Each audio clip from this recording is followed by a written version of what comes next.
The valley is quiet before it is called a valley. No maps, no borders.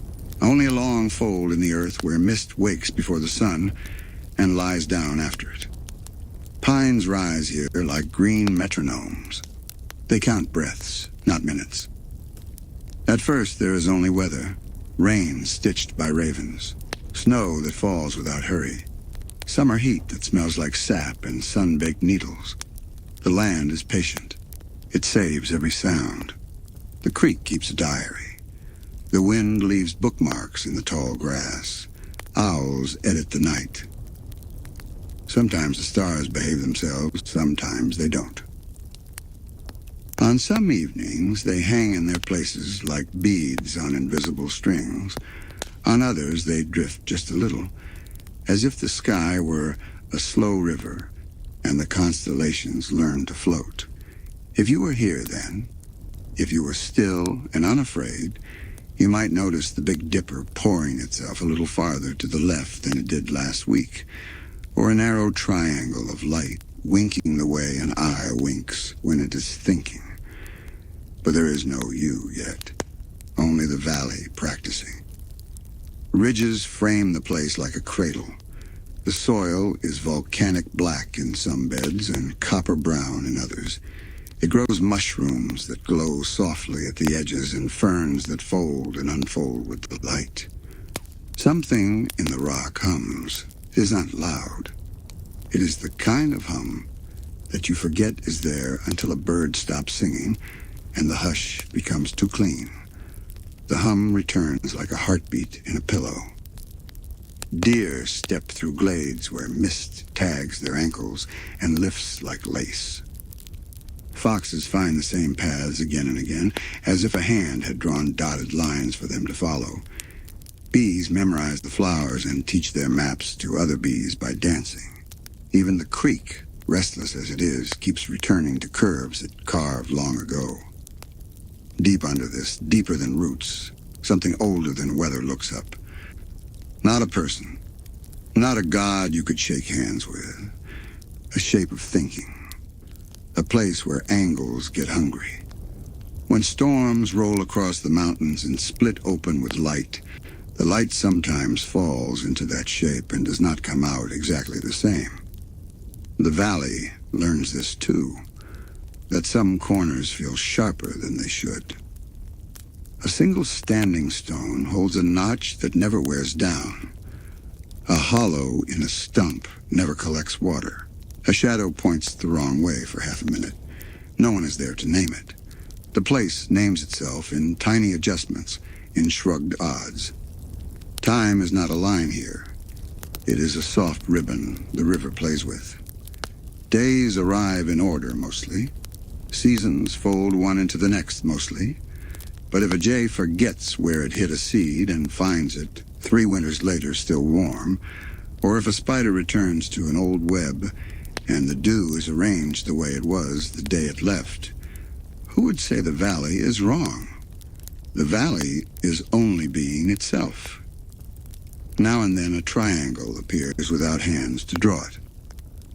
3 stones settle in a pattern. 3 roots emerge from a trunk at even distances. 3 fireflies pause in the same place in the same shape, and for a breath the air feels like a held note. Then it passes. No record, no problem. The forest exhales and begins again. The first watchers are trees.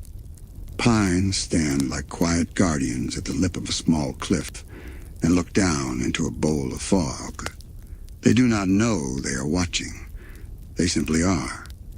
But their needles angle toward the same invisible point night after night, as if listening for a footstep that hasn't been invented yet. Sap tastes a little like electricity. Bark remembers fingers that have never touched it. If there were people, they would light campfires and tell the land what it meant. But there are no people. The fires are lightning fires, quick, apologetic, soon rained out. In the blackened ring, shoots rise greener than the ones beside them, as if the earth enjoyed the short, hot conversation. The ash feeds, the roots approve. the hum continues, low and even. The creek braids itself around a boulder stamped with a natural triangle. In spring, the water laughs. In winter, it whispers. In summer, it holds its breath and glides. The boulder does not move, though once, during a storm that broke 1,000 old promises, it shifts half an inch and clicks back into place, perfectly content to have learned that it could have moved and chose not to. Night is not frightening here. Night is a quilt. The pines sew it with needles and pitch. The moon threads it with silver. Under it, small things sleep and dream small dreams of seed and wing and fur. The valley dreams too. Its dreams are long and patient. A door that is also a picture. An eye that is also a window. A hand on a lever that is also a kind of prayer. Listen, a bell that does not yet exist rings very far away. No one hears it. Still, the valley tilts its head the tiniest bit, the way you do when you think someone has called your name in a crowded room. Then the breeze moves and the moment folds into the needle's soft applause. The stars turn slowly. The mist learns the path between river and meadow, meadow and ridge, ridge and river again. In the evenness, something gathers. Not menace, not mercy, possibility. The kind that waits at the edge of sleep with a small lantern and a patient smile. If you lie down here, on the used pine needles, on the cool ground that remembers old summers, you can feel the land breathing with you. And the scent is green and resin sweet. Out. And the hum is steady and kind. It will keep watch while you rest. This is the promise it makes before there are words to promise with. Close your eyes. The valley is ready. The story is not a storm. It is a slow river under the pines. It will carry you without splash or hurry. Breathe with the trees. The night keeps time. The pines keep you. Stories arrive before settlers do. They walk in with the fog, thin as rumor, easy to ignore and easier to believe. Ravens collect them. Coyotes leave them at the edge of the clearings like found coins. The creek hums along when it remembers a good one. One story says the valley is a fold in a giant map forgotten by the sky. When the sky tries to smooth the map, everything here lifts a little. Rocks, roots, thoughts, and then settles down again, not quite where it was. That is why lost things find themselves here. That is why the wind knows your name before you tell it. Another story says there is a door somewhere that looks like a picture of a door. If you stare at it long enough, the picture stares back, and for a blink your thoughts do not belong to you. They are not stolen. They are borrowed. The way a library borrows quiet from the people reading. When the blink ends, your thoughts return, a shade rearranged, like furniture after a careful cleaning. There is the story of the triangle. Not geometry, not a sign on paper. A bright, crisp idea dressed as a simple shape. It enjoys jokes that are only funny later. It is not here, not exactly. But sometimes the world leans toward it the way flowers lean toward sun through a high window. When the leaning stops, leaves return to stillness, but the memory of leaning stays. Old owls look wiser when they sit on branches that have seen the triangle. The moss underneath grows thick and bright, as though laughter and malice share a color if you look at them at midnight. Foxes avoid the clearings where 3 stones make neat corners without trying. Deer step through them without noticing and dream confusing dreams they forget by morning. Sometimes the uncanny is gentle enough to be almost sweet. A stump shows new rings overnight, counting years that have not happened yet. A puddle reflects next week's clouds. A flock of swallows draw a clean circle in the evening air, and for one soft instant the sound of their wings becomes a small word that doesn't exist. Then it's only wind again, and no one feels cheated. The land keeps these stories indoors, the way people keep photo albums on shelves high enough that only careful hands can reach. But stories like to travel. They slip onto the backs of animals. They tug at the hems of migrating weather.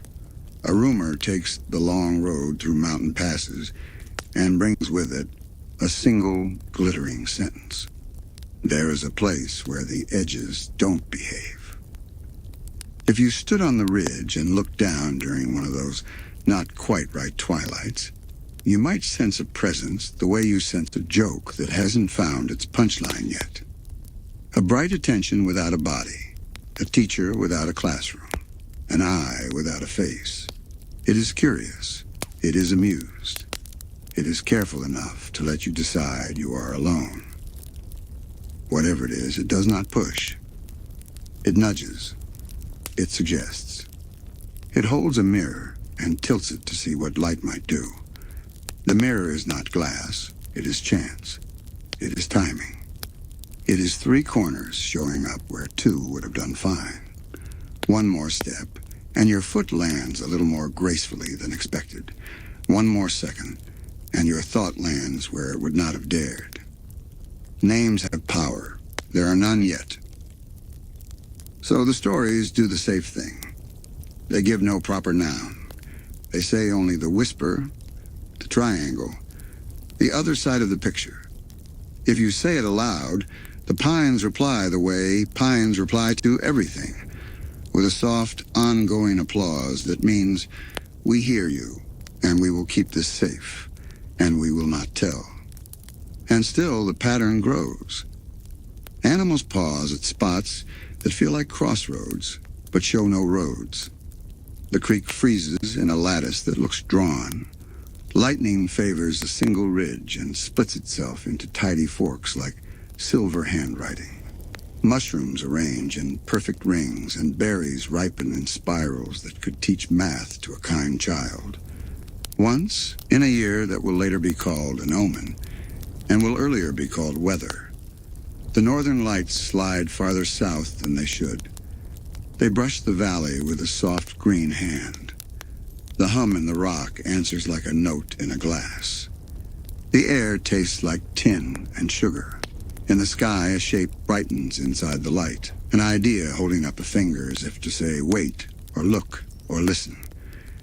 Then the lights fold away. The pines exhale. A new story is born and goes to sleep. None of this is a warning. The stories are blankets, not alarms.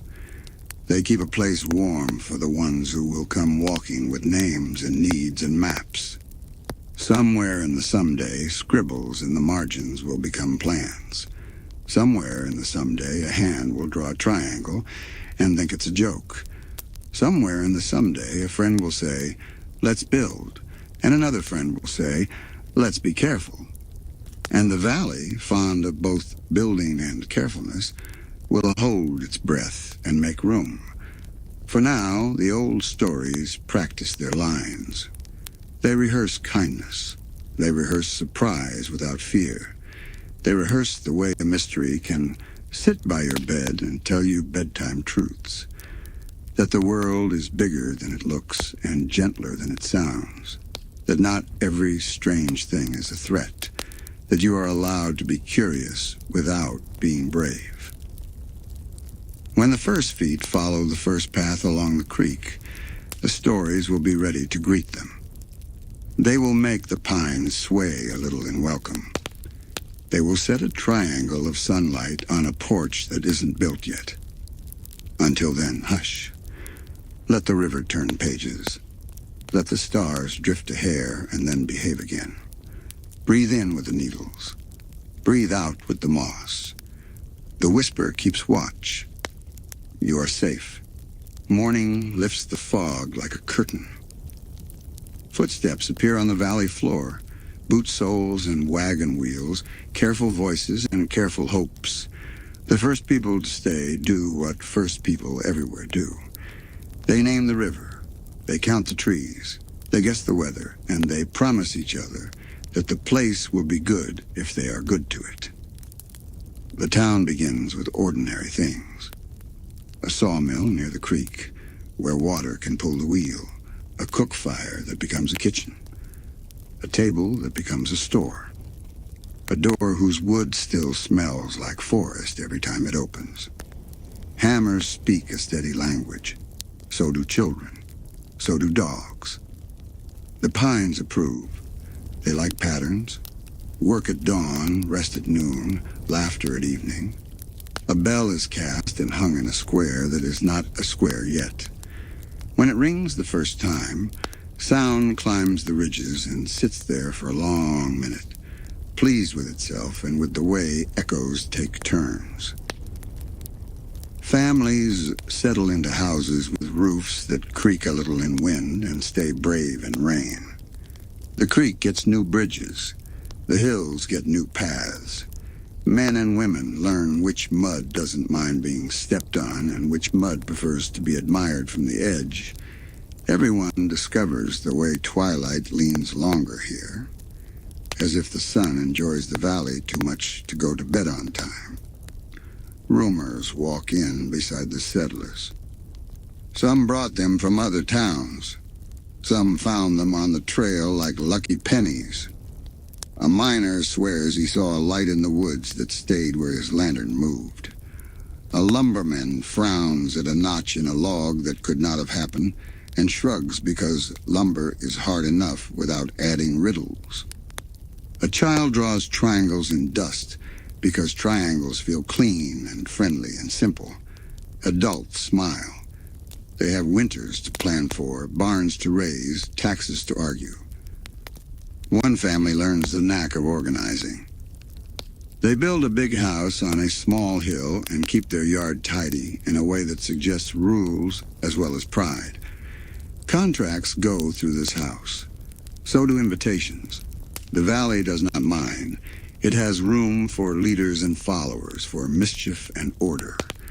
When the house throws a party, lanterns string from porch to gate and swing like small moons. Music spills into the street. The bell rings late, like a chaperone who cannot resist a good song. Founders write on paper in the evening. Maps grow, ledgers fill.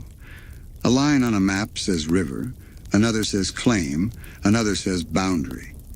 The land listens with polite interest. Paper is human weather. It passes. The creek keeps flowing with the same laugh. The fox trails keep their dotted lines. Still, the land adds the new lines to its memory. Everything said with care deserves to be kept. There is work under the work. People frame houses, and the town frames belief. A church goes up. A school follows. A doctor's shingle swings in the wind and knocks a gentle rhythm against its chain. When infants cry, the hills echo back a softer sound, almost a lullaby, and mothers hum along with it without asking why they know the tune. Festivals collect in the calendar like seashells on a windowsill. Spring, a market day bright with berries and new cloth. Summer, a fair with pies and a contest that is part dancing, part stubbornness. Autumn, a harvest parade that ends with blankets on the grass and the whole town face up under a friendly moon. The bell rings for each. The valley hums under each. A triangle of bunting keeps showing up wherever streamers are hung, and no one minds because triangles are clean and friendly and simple. Some things don't fit stories meant for daylight. A tool left on a stump turns up on a shelf no one put it on. A fence gate swings shut against the wind, not with it. A painting in the big house shows a sunrise that never happened, but looks exactly like the one the valley plans to have next Tuesday. The people of the town practice a skill that will later become formal. They decide which oddities to laugh about, which to ignore, and which to keep in a drawer with a label that says, "Don't touch," and a wink that says, "Touch if you must." Not everyone sees the same town. For some, it is opportunity. Sawdust and silver and a ledger clean at the top of a page. For others, it is refuge, a quiet place to be small and happy in, a long porch that takes rain well. For a few, it is a stage. They feel watched the way a lantern feels watched by moths. They keep their hats low and their voices soft and suspect that the stage manager is not human. The stage manager, should it exist, is polite and keeps to the back. Children make rules only children can make. Do not step on the 3 mushrooms in a row, or your wish will come true in the wrong order. Do not look between the slats of the bell tower after dark, or you will see tomorrow's weather, and it will spoil the surprise. Do not whistle by the big house gate, because the wind there has ideas. They play anyway. The wind approves of brave children and cautious rules. It braids both into their hair. A shopkeeper notices that triangles sell. On cookie tins, on ribbon ends, on the corner of a sign that points to the lakes. The shape looks like a promise. It looks like balance. It looks like the letter of an alphabet no one bothers to learn because the shape itself says enough. The shopkeeper smiles and orders more triangles. The valley smiles and files the data under shared taste. A small secret club meets by lamplight and writes minutes in neat hands. The minutes say things like, the oddness is good for the town within reason, and it is polite to forget certain moments. The minutes do not say, we are afraid. They say, we are practical, and we have guests every summer, and there is no need to explain everything when a gentle nod will do. They vote to be discreet. They are good at it. Meanwhile, work goes on. Logs float downriver, ore rattles in carts. A train line dreams late at night and will take its time arriving. The big house holds a picture show in the parlor. Slides of landscapes from elsewhere that look almost like the valley, but not exactly.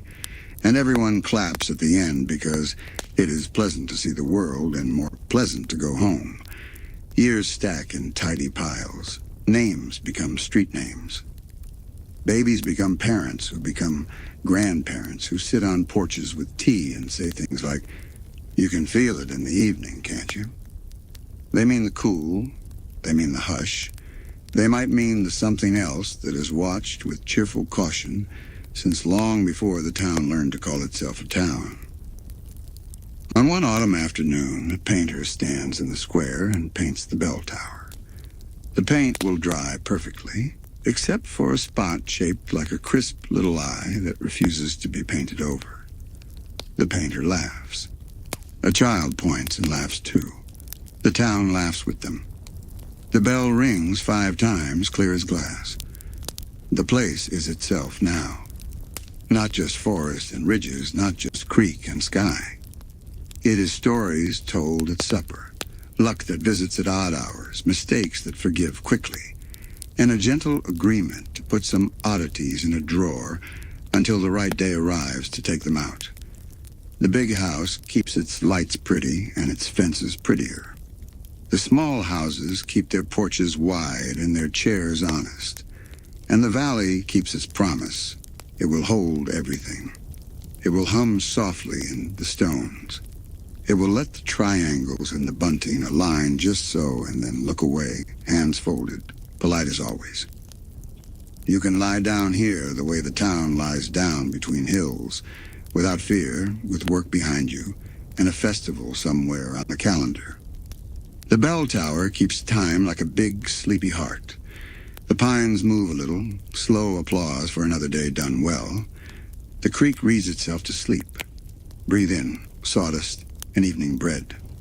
Breathe out, river hush and pine. The town is ready for whatever names the future brings. It is ready for guests. It is ready for mysteries that behave. And you, safe under the pines, the bell quiet for the night, are ready to drift. The story has only begun. It will carry you gently into the next chapter when you wake.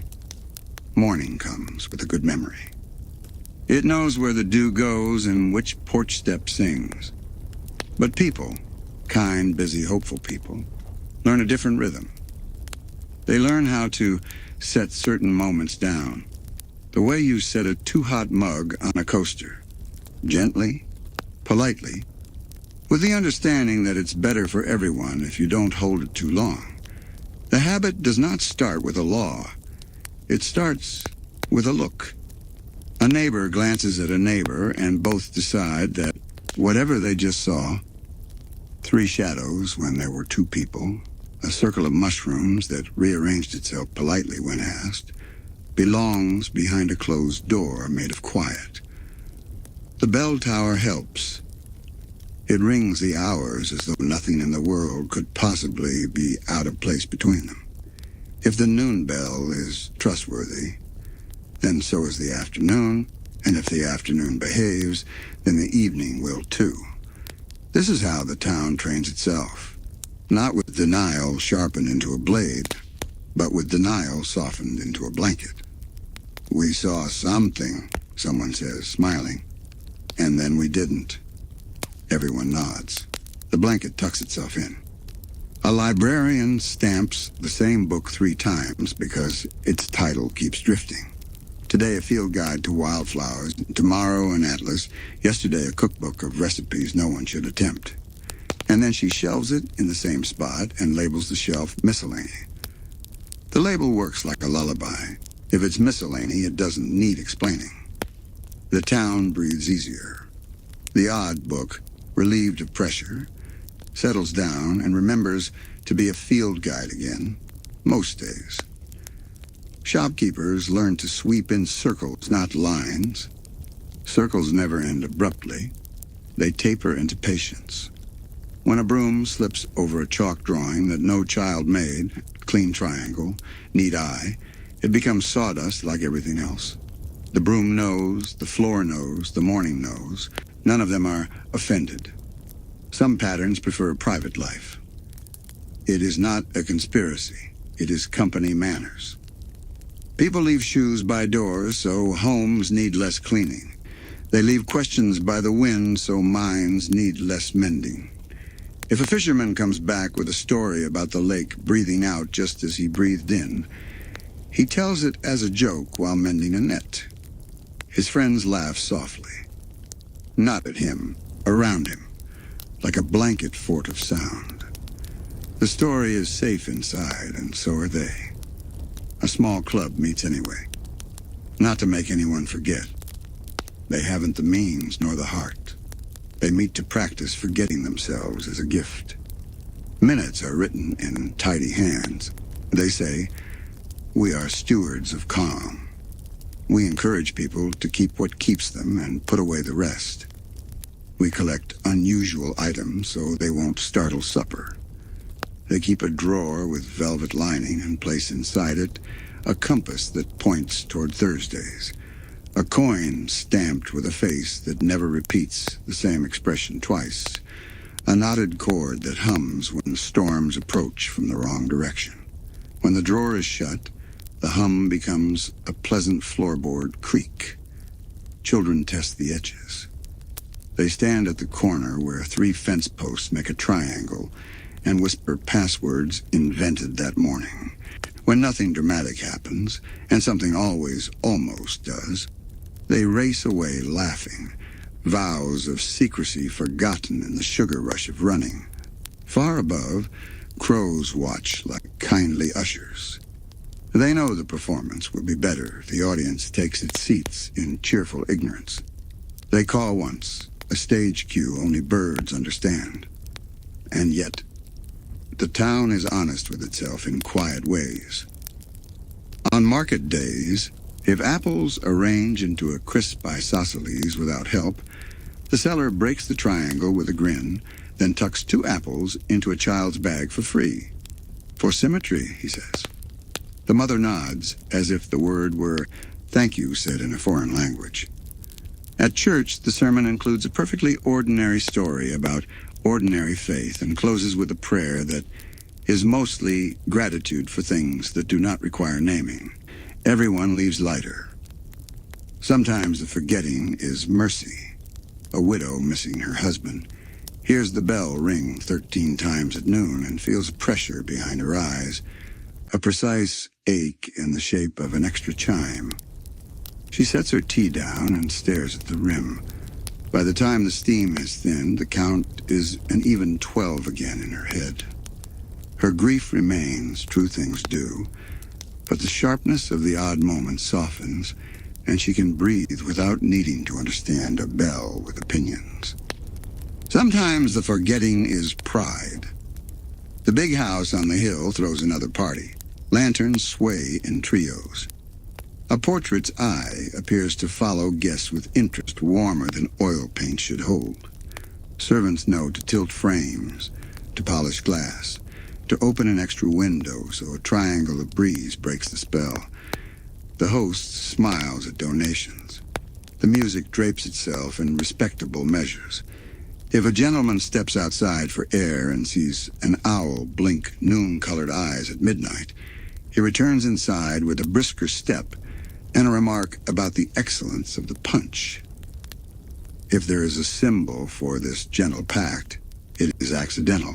A clean triangle with a bar across it, sketched in flour by a baker practicing patterns, sewn into bunting because it pleases the eye, carved by a bored schoolchild into the underside of a desk. It is not yet the emblem of anything formal. It is the doodle of a town learning how to keep its balance. Later, much later, someone with a machine will give the symbol teeth and a job. For now, it is a wink without a secret. Evenings grow expert. They know which windows want gold and which prefer blue. They stretch their light into alleys where cats patrol and into kitchens where stew approves of a slow simmer. If a street lamp flickers in perfect threes before steadying, that is because it takes pride in its craft. If moths circle it clockwise and counterclockwise at once, that is because moths are talented athletes. No one files a report. The report would only say, the night continues to be itself. One winter, ice laces the creek with such neat geometry that even the most practiced forgetters pause. Every triangle is equilateral. Every line holds, as if a hand you cannot see is drawing the surface closed with a compass and a comb. People gather with wool collars high, breath making small clouds. Pretty, someone says, and the spell breaks because pretty is the most graceful way to lay a miracle down without bruising it. They go home for cocoa, and the cocoa thanks them for their wisdom by being exactly the right temperature.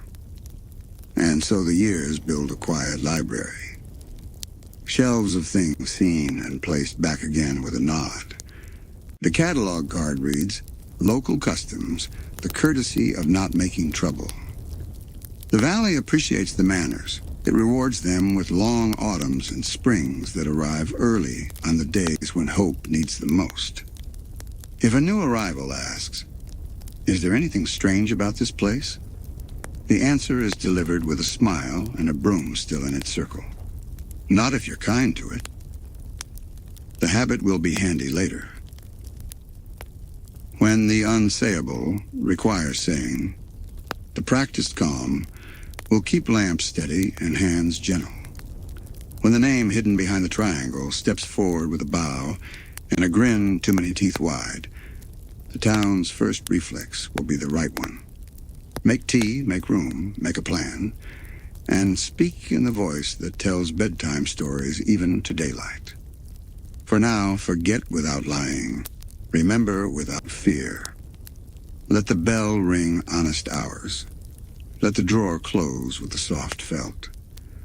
Let the triangle on the bakery bag look like nothing more than decoration, and let it decorate a life that runs on kindness. Breathe in. Breathe out. If something odd knocks on your door, you can answer politely and decide together that it was the wind. The wind will play along. It has a sense of humor and loves to be helpful. Sleep. The town is good at watching. It will keep the night tidy. It will keep you, too. Before the pines claim their summer guests, the ocean claims 2 boys. Not to keep, only to shape. glass-shod beach does what its name says. Bottles and waves have argued for years and found a truce made of sea glass. Greens and ambers and the rare blues tumbled soft as lullabies. They collect in coves like candy in pockets. The boys know every cove.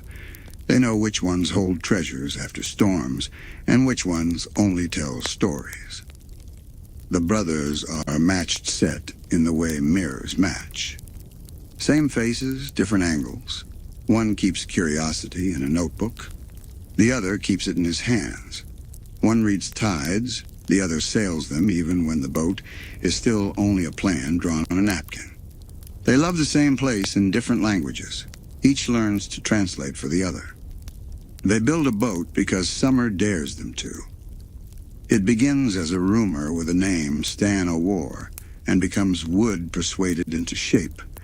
Nails tapping encouragement. A shared grin that will someday ache to remember. When the frame stands, the whole neighborhood comes to look.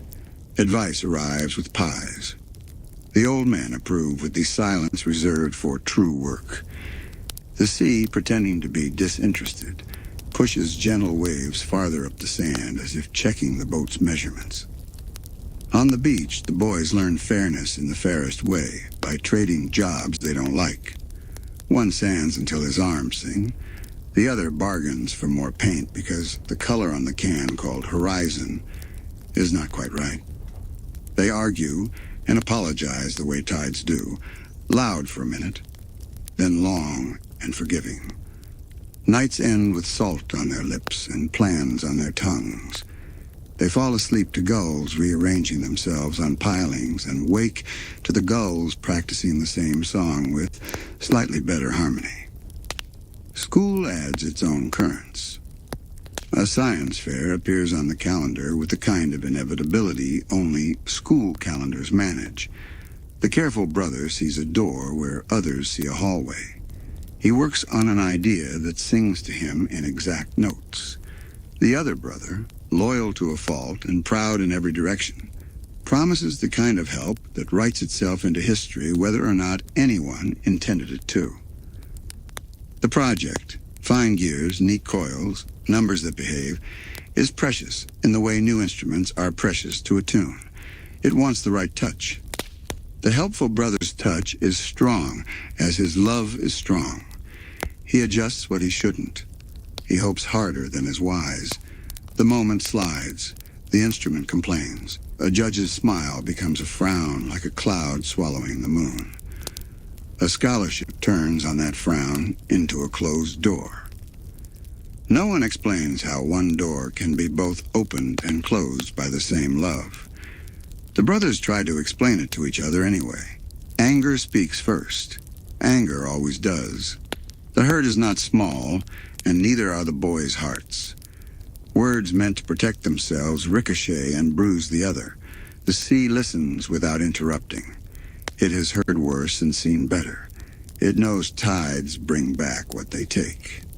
A fight finds the boat, like storms find landmarks, are not fists. Fists are for strangers. It's the sharper kind of fight made of, "Why didn't you?" and "I was only trying." And the oldest sentence in any family, "You don't understand me." The boat, poor witness, rocks on its stands and groans as if it had bones. A rope snaps, a plank slips. The Stan O'War loses a little of its certainty, and with it, the boys lose a little of the future they shared. Glass Shard Beach absorbs the scene the way sand absorbs footprints. By evening, the tide has taken any pieces small enough to mistake for shells. The larger pieces wait for gentler hands. Old men keep their silence, deeper now. Neighbors bring casseroles because casseroles are practical kindness wearing cheese. The gulls practice a new harmony and stick to it. The brothers do the only thing possible when two maps disagree. They follow them. One leaves with a suitcase heavy on one side. Books. The other leaves with a suitcase heavy on the other. Tools. They promise to write. They mean it. In the mirror of their matching faces, each sees a future that looks like the horizon the paint tried to capture. They step toward it with all the bravery young hearts can borrow from the sea. On the night before they go, they walk the beach the way you walk through a childhood room with the lights off to prove to yourself you still know where every chair is. Sea glass glows in low moonlight. They pocket a piece each without telling. One takes a green that looks like possibility. The other takes an amber that looks like a memory you can keep warm in a fist. They say small things because big things would crack in the air. "Write me if you find something weird," one says, pretending a grin. "Count on it," the other says, hiding a wince, because weirdness has always been their private language, and sharing it with the future feels like sharing a secret with a stranger. The train out of town smells like metal and intention. The bus on the other route smells like oil and determination. Schedules hold steady even when hearts shake. Glass Shard Beach watches both roads and both rails and keeps the same promise to both boys. "When you come back, I will be here, and your footprints will fit." The sea keeps its own promise, older and less worried. "I will make more glass. I have all the time in the world." Summer moves on as if summers know exactly what to do, because they do. The boat frame waits under a tarp. The gulls adjust to singing over one set of hands instead of two. The cove where rare blue glass appears holds back a few pieces for a day when sorrow will need a brighter color. In rooms far from the shore, both brothers will keep falling asleep to the same sound, a memory of waves in a room with no ocean. And each will think the other doesn't hear it anymore. Each will be wrong in the same tender way. The ocean carries everything it's asked to carry quietly, until the day you're strong enough to hold it yourself. If you listen now, past the hiss of tide and the rattle of a train you can't see, you can hear something else beginning. It sounds like a map unfolding. It sounds like a question learning to ask itself better. It sounds like a compass deciding it has more than one north. Breathe with the waves. Let them take and give and take again. Two boys walk in different directions, but the same story follows them both, patient as sea glass becoming smooth. A campus is a different kind of forest. The trees are brick and ideas. The wind is made of pages turning. The bell towers are cousins to the one back home, and they keep time like proud relatives, slightly louder, slightly more certain, slightly less amused. Stanford walks in with a suitcase that knows the weight of books and a heart that knows the weight of choices. He is careful the way good tools are careful, precise, patient, built to last. He learns the corridors by smell as much as sight. Chalk, ozone from tired machines, coffee brewed in departments that pretend their work requires none. Professors recognize a certain shine in his questions. Students recognize the same shine and call it something else. Ambition, maybe. Stubbornness, definitely. Wonder, if they're kind. He learns to live on the line where wonder and numbers meet and shake hands. He studies phenomena that don't like being called phenomena. He writes papers that refuse to sit quietly on library shelves. They walk the halls after dark, like mice that learn to hum equations. In a lab with a window that frames an unremarkable tree, something remarkable keeps happening. Readings drift on a schedule the schedule denies. Instruments whisper to him in the way only instruments and lucky people understand. A needle hesitates, as if it remembers a promise, then slides to an angle that has nothing to do with the experiment, and everything to do with a valley he hasn't set foot in yet. Stanford keeps a notebook that becomes a confidant. Inside are maps of nothing, until they're not. He circles dates that don't match their own weather. He underlines angles that insist they were measured elsewhere. In the margins, he draws triangles, not because triangles are special, but because triangles are useful.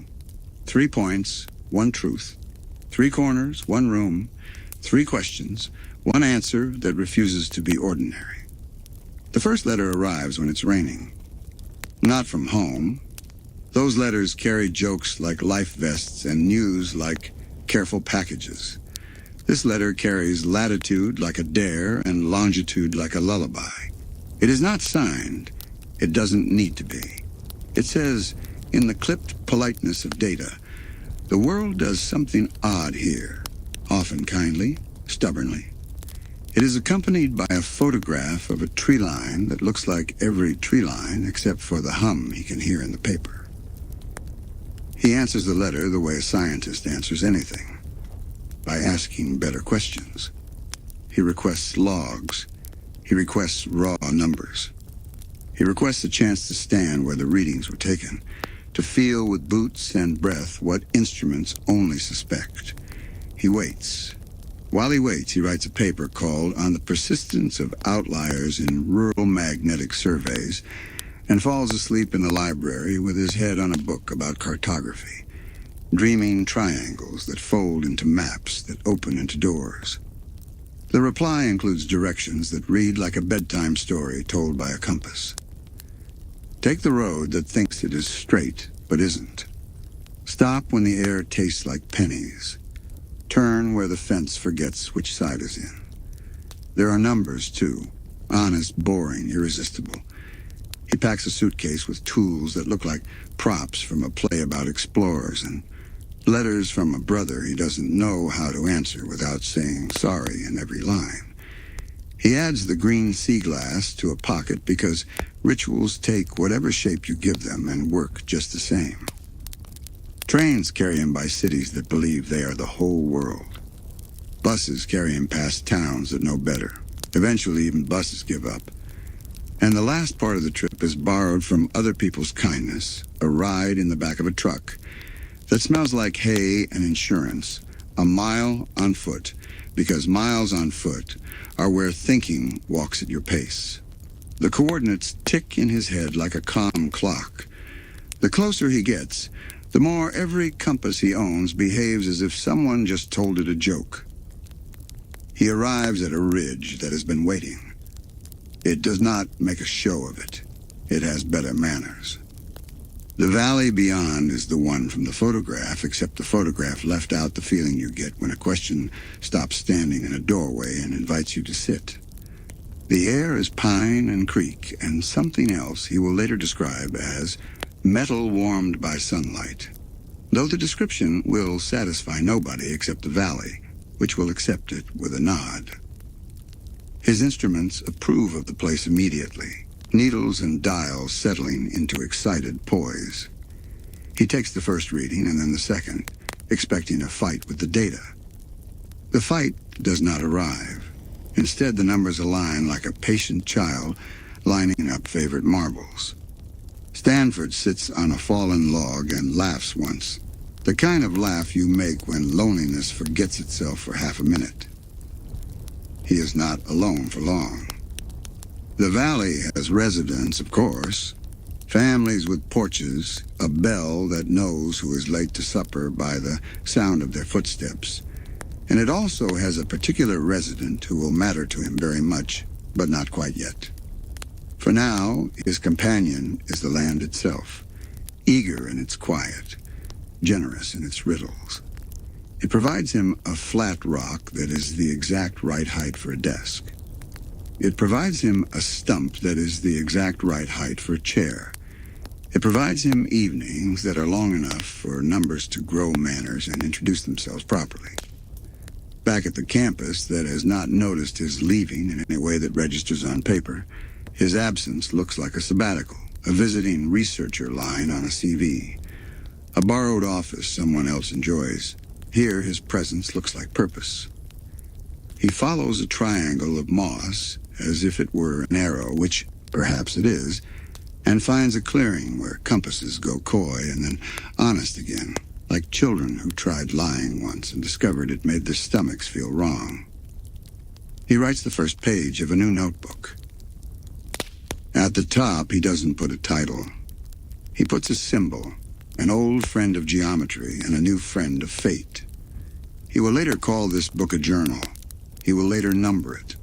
He will later speak of it as if it were both shield and bell. For now, it is the place he keeps the sentences that feel too alive for academic prose and too precise for campfire talk. Night in the valley brushes his shoulders as if checking he brought a sweater. He cooks the kind of meals you cook when you don't want to think about cooking. Beans, eggs, gratitude.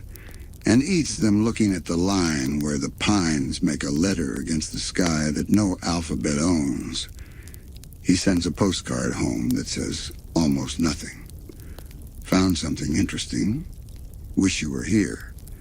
He means it in 3 different ways and hopes one of them reaches the right brother in the right voice.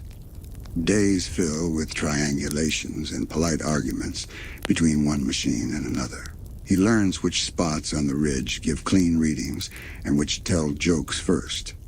He talks to himself less and to the place more. It is not madness, it is manners. If a land hosts you, you say thank you aloud. The land prefers to be thanked in full sentences. Then a stranger steps into the story like a breath you didn't know you were saving. A man with a laugh that thinks it's a porch swing and hands that think they're useful. But that is tomorrow's introduction and the next chapter's work. For tonight, Stanford notes the coordinates that repeat like a favorite chord and circles them twice. He underlines a sentence he can't source.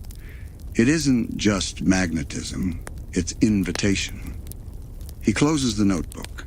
He listens to the crickets counting stars. He sleeps, as well as a man can sleep on the night before he meets the person who will help him build the future and almost tear it in two. Breathe, reader. The road has brought us from polite forgetting to sea glass parting to a ridge that hums. The next light in the window is a lamp over a drafting table, 2 minds bent close, and a door that is also a picture. For now, rest your head where Stanford rests his, a little higher than yesterday, a little closer to the coordinates that feel like a heartbeat. The pines approve. The bell keeps time. The valley smiles the way places smile, by holding still in exactly the way you need. The road into the pines doesn't end so much as it lowers its voice. Gravel becomes hush. Hill becomes shoulder. The sky leans closer, cupping the valley in green. Stanford takes the last bend and finds a house that looks like a good idea halfway through a happening. Simple roof line, porch wide enough for thinking, table space for tools that don't mind pine dust. There's a sign nailed lightly to the fence. A few letters rubbed by rain, the name of a man who solves problems by inviting them to sit down and talk. Fiddleford Hadron. McGucket opens the door with a laugh already ready, the easy kind that makes strangers feel like tomorrow's old friends. His hat looks like it has ideas, and so does his grin. He is shorter than expectation and taller than doubt. He shakes Stanford's hand the way people do when they trust their own work, and trust yours too. Got your letter, he says, because of course there were letters. Short, practical ones with sketches in the margins. Brought my wrenches, Stanford answers, lifting a suitcase that clinks amiably. Introduction's done. The day goes straight to building. They set a table by a window that knows how to keep light calm. On the table, compasses with good posture, coils that hum like contented cats, notebooks that haven't learned their first secrets yet. Outside the window, the violet line of distant hills, patient as grandparents at a school play. Inside the room, 2 minds arriving not only at a place, but at each other. Work finds its rhythm the way a creek finds its bed. McGucket measures once, then twice, then once again, Because superstition never broke a machine, Stanford draws a triangle of reference points on a map, not for magic, simply because 3 points are how truth holds still. Readings gather, modest and sincere. When an instrument misbehaves, McGucket coaxes it with a twist here and a shim there, and it purrs. When a number refuses to make ordinary sense, Stanford writes it down exactly as it is, trusting that sense is sometimes a latecomer to a party. They take walks at dusk to show each other what they've learned. Feel it? Stanford asks, at a ridge where the air tastes faintly metallic, the way a coin tastes if you've ever been a child with curious teeth. McGucket tilts his head. Feels like a radio tuned between stations, he says, but friendlier. They both smile because the word friendlier is a kind of permission. The town notices them the way a town notices a new pair of regulars. At the diner, they sit in a booth that will remember their elbow prints. At the hardware store, they buy the sort of screws you don't need unless you're building something worth building. People learn their names and decide they're all right. If either of them stares a little too long at a row of nails arranged in a tidy triangle without anyone arranging them, the town winks and looks away. Night puts a lamp on the table and keeps bugs at the window. The lamp pools light into a circle big enough for 2 notebooks. One notebook is plain on the cover and patient within. The other will later become famous for what it keeps and infamous for what it cannot. For now, it is only paper learning to be a confidant. Stanford begins Journal 1, the way careful people begin anything that matters, with a small breath, a date, and lines that don't try to be dramatic. Observations, coordinates, sketches that put kindness in the eyes of every creature, even the teethy ones, because kindness is how you see clearly. McGucket adds schematics that look like lullabies sung to circuits.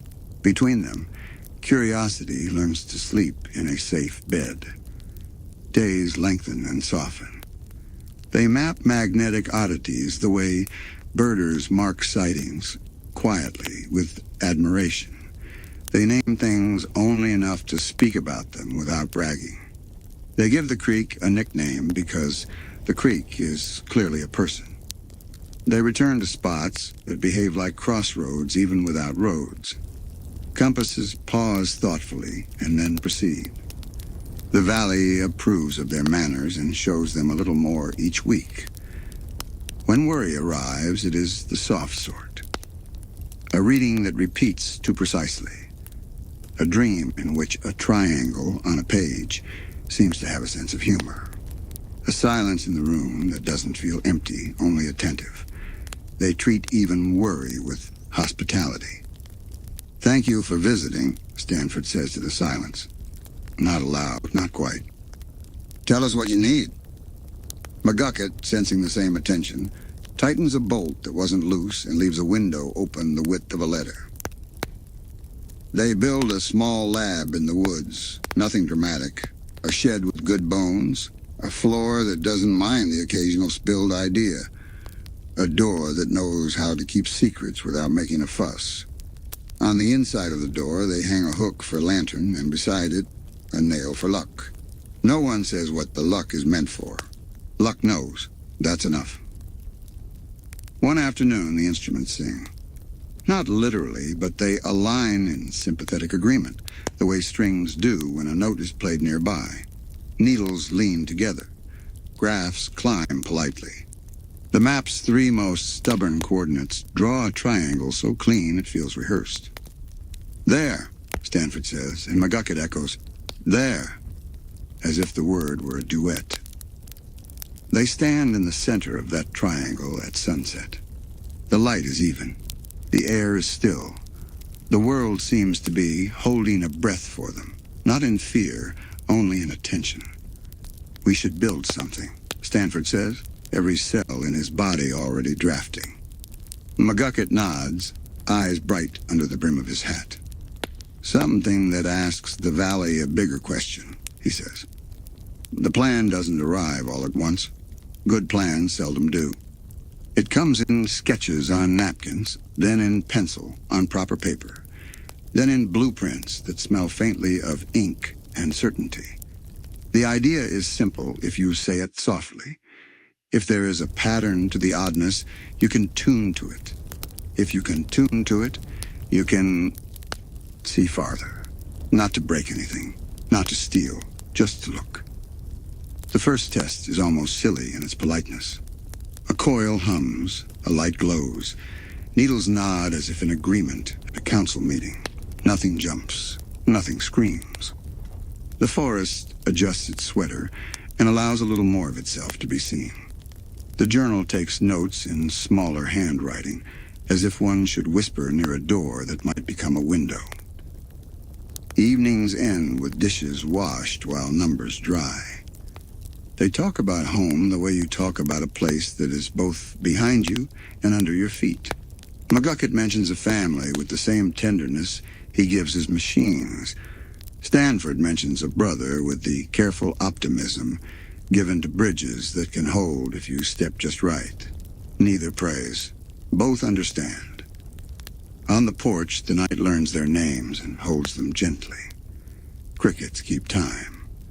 The bell in town carries across the trees with the dignity of a good clock. Somewhere an owl takes attendance and finds everyone present enough. Before sleep, Stanford writes a line at the bottom of a page. This plays answers when asked kindly.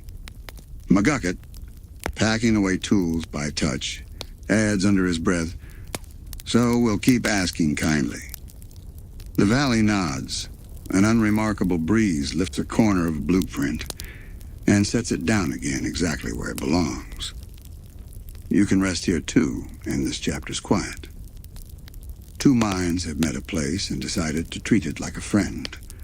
A journal has begun. A door has thought about being a window. Tomorrow a visitor will arrive in a way visitors arrive only in dreams. For tonight, head on pillow, lamp off, instruments asleep. Pines whispering the kind of lullaby only practicing makes perfect. Some ideas introduce themselves. Others send a postcard and then walk in the door you forgot was a picture. It begins with ordinary tiredness. Weeks of careful work add up to nights that come sooner than expected. Coffee cools, lamps hum. A page turns itself only because fingers forgot they'd already turned it. Stanford falls asleep at the table with his pencil making a short line into the margin that looks in the morning almost like an arrow. Dreams are not new to him, but this one behaves like a guest with excellent timing. A room unfolds, his room and not his room, where angles mean more than geometry and light arrives with intentions. In the center, a triangle smiles, not with a mouth, with certainty. A top hat acknowledges the polite fiction that this shape is a person. An eye opens, bright as a coin just brought from a pocket. It speaks the way instruments speak when they finally decide to stop being coy, in clarity disguised as charm. "You want to know, don't you?" it says without moving. "I can help you know." The voice is the exact temperature of persuasion. Warm enough to relax your grip on caution, cool enough not to trip any alarms that would wake you. It offers the oldest contract in science and story both. A trade between curiosity and access. Stanford, even in a dream, is careful. He asks questions. The triangle answers before he finishes asking, which is either impressive or impolite, depending on whether you like surprises.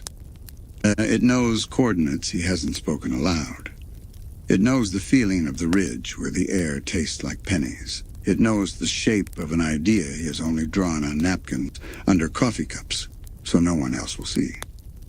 It says the oddness is not random. It says there is a structure, like a ladder laid down between worlds, and the valley happens to sit where rung meets air. It says If you build the right door in the right shape and open it with the right key, you could see a place that looks like math wearing a carnival mask. Beautiful, bright, not dangerous if you go politely. It speaks like a muse and gestures like a salesman toward a view you cannot quite glimpse. Morning follows, as it always does. Stanford wakes with a feeling like confidence pretending to be certainty. On his notebook, there are sketches that look like last night's dream decided to do some homework. Triangles, yes, functional, not mystical. Symmetries that are less about symbolism and more about balance. Annotations in handwriting that is unmistakably his. He doesn't remember writing them. He recognizes the truth inside them. He is both concerned and relieved by that recognition. He does not tell McGucket everything. He tells him enough. Pattern, he says, tapping the page where 3 peaks connect into a clean shape. Harmonic, he says. And McGucket's eyes light the way they do when a coil and a question agree to dance. They build toward a device that is not a door yet, but knows how to think like one. The shed in the woods becomes a room that believes in itself. The triangle returns to Stanford's dreams with the reliability of office hours. Sometimes it tells jokes, gentle, well-timed, designed to make him feel clever for understanding them. Sometimes it shows a flash of something like a landscape made of thoughts, angles that can be walked, distances that can be folded like blankets. It never says its name. It never asks for his. Names are intimacy, and intimacy is a step that should not be rushed if you plan to keep trusting yourself in the morning. Trust, however, is precisely what the triangle cultivates. It points to errors in his notes with the kindness of a tutor. It suggests improvements with the nonchalance of a friend who has just had a thought. When Stanford wakes and tries those suggestions, instruments nod, graphs behave, small experiments succeed. The journal fills with lines that read, unexpectedly elegant and replicable, and further trials required, the 3 happiest phrases in a researcher's vocabulary. There are warnings, small and polite, as good warnings often are. McGucket dreams badly one night and shows up with eyes that look over-illuminated from within.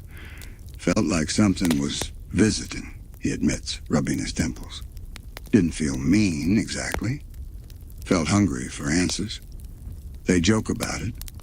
They file it under work too late, eat better dinners. They open windows wider.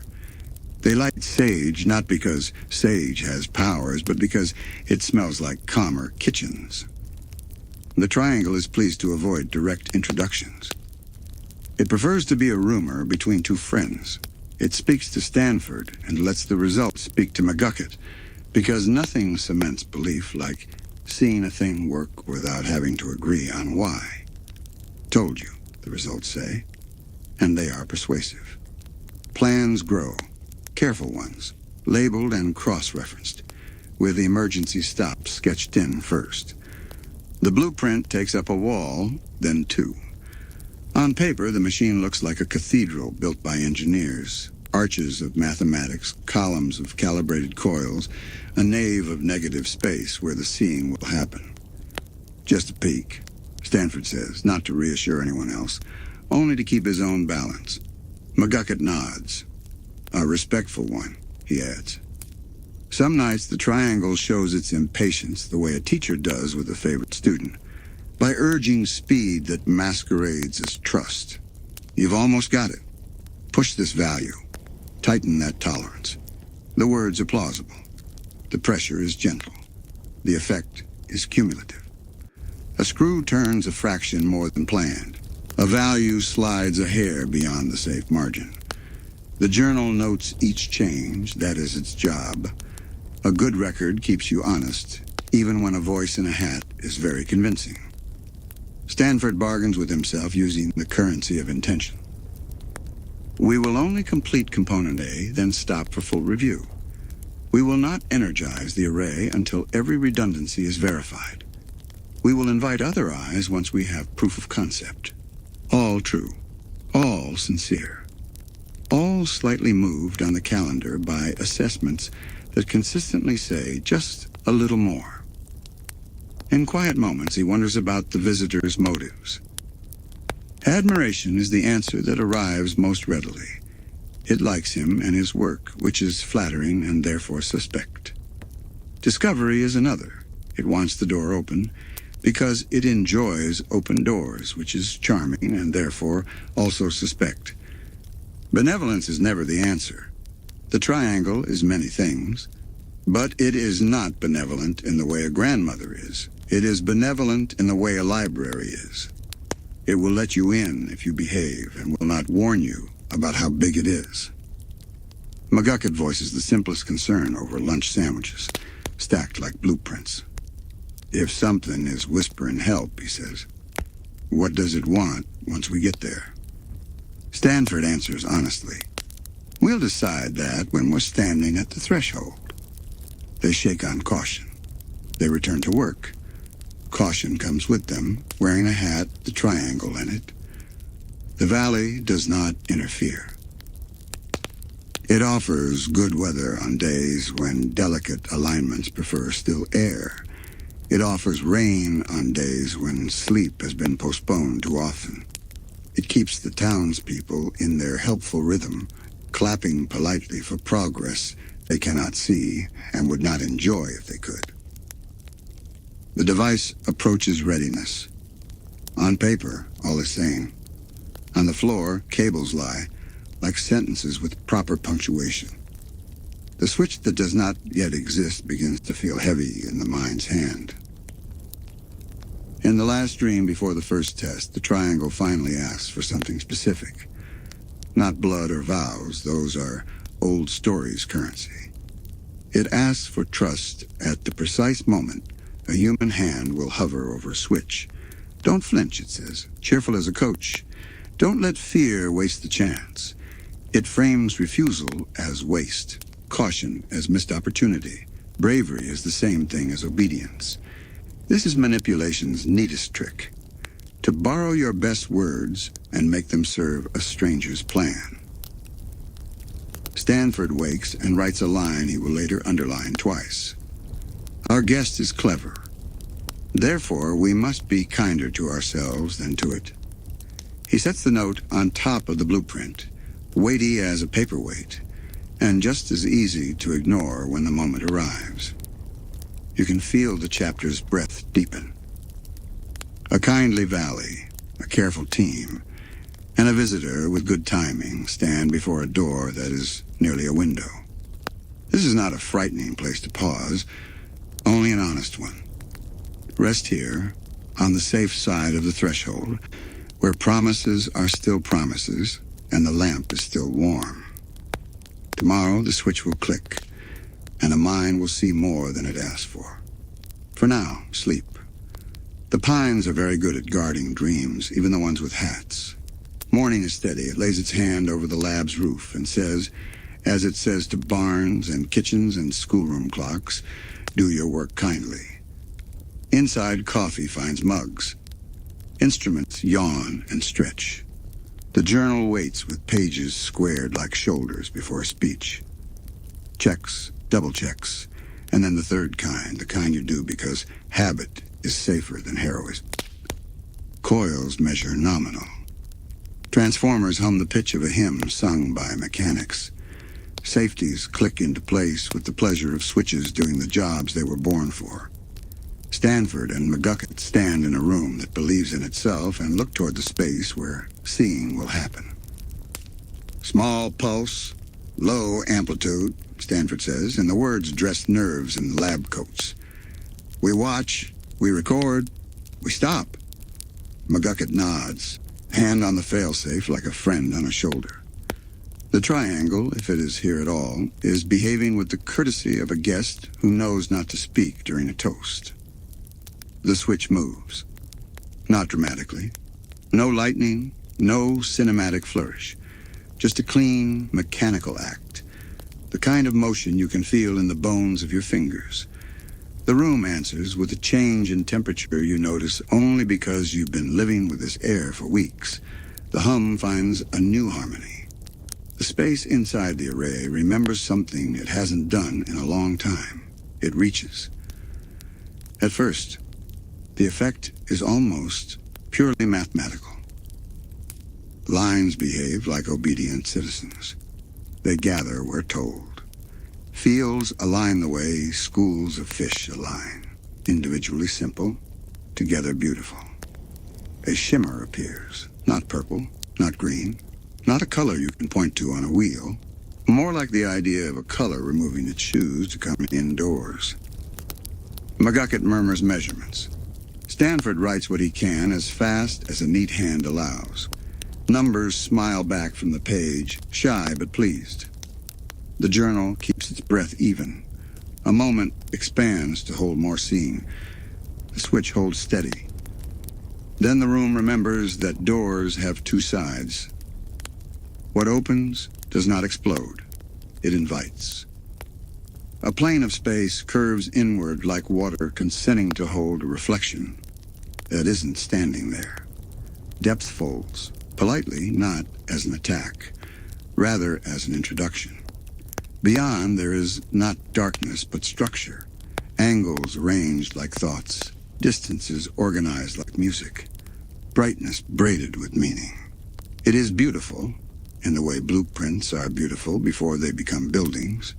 It is also indifferent, in the way landscapes are indifferent while still being generous. It notices them noticing it, the way a stage notices an audience even when the actors never look into the seats. McGucket takes one step closer, then stops because he is a wise man. He's looking not at the vista, but at the arithmetic hidden in it, the seams where safety should be stitched. He says, "Huh," softly, the most important syllable in engineering, and leans back toward the failsafe, a hair.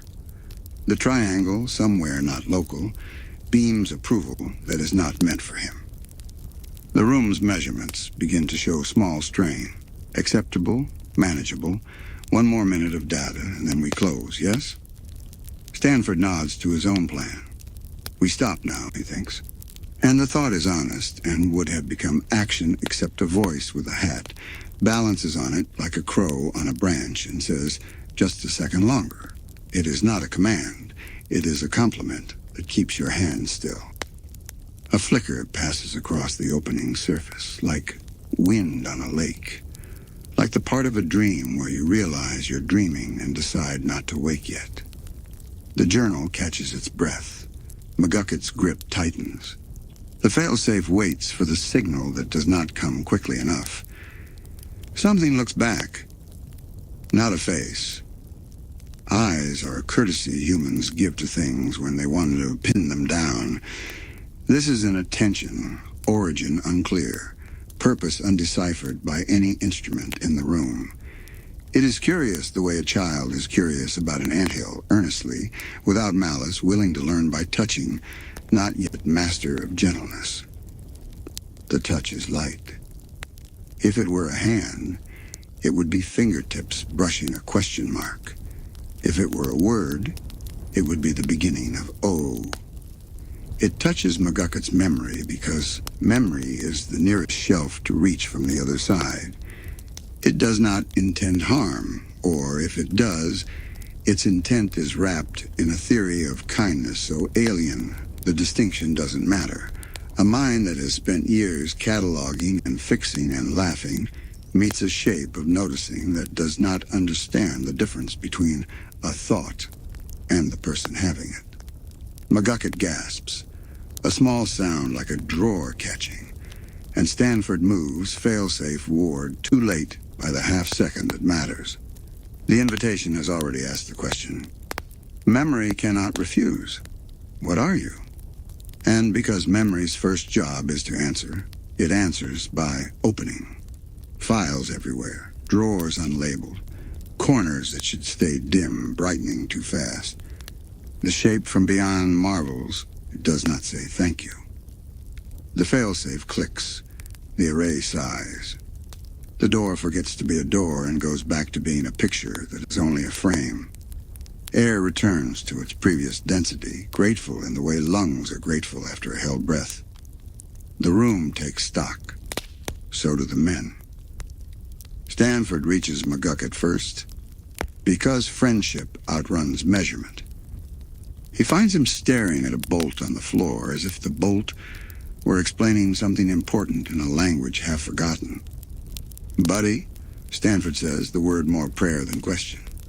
McGucket blinks and smiles a smile like a saw that slipped. Apology, embarrassment, and a touch of blood you can't see. "We should label things," he says, and the sentence is right and wrong at once.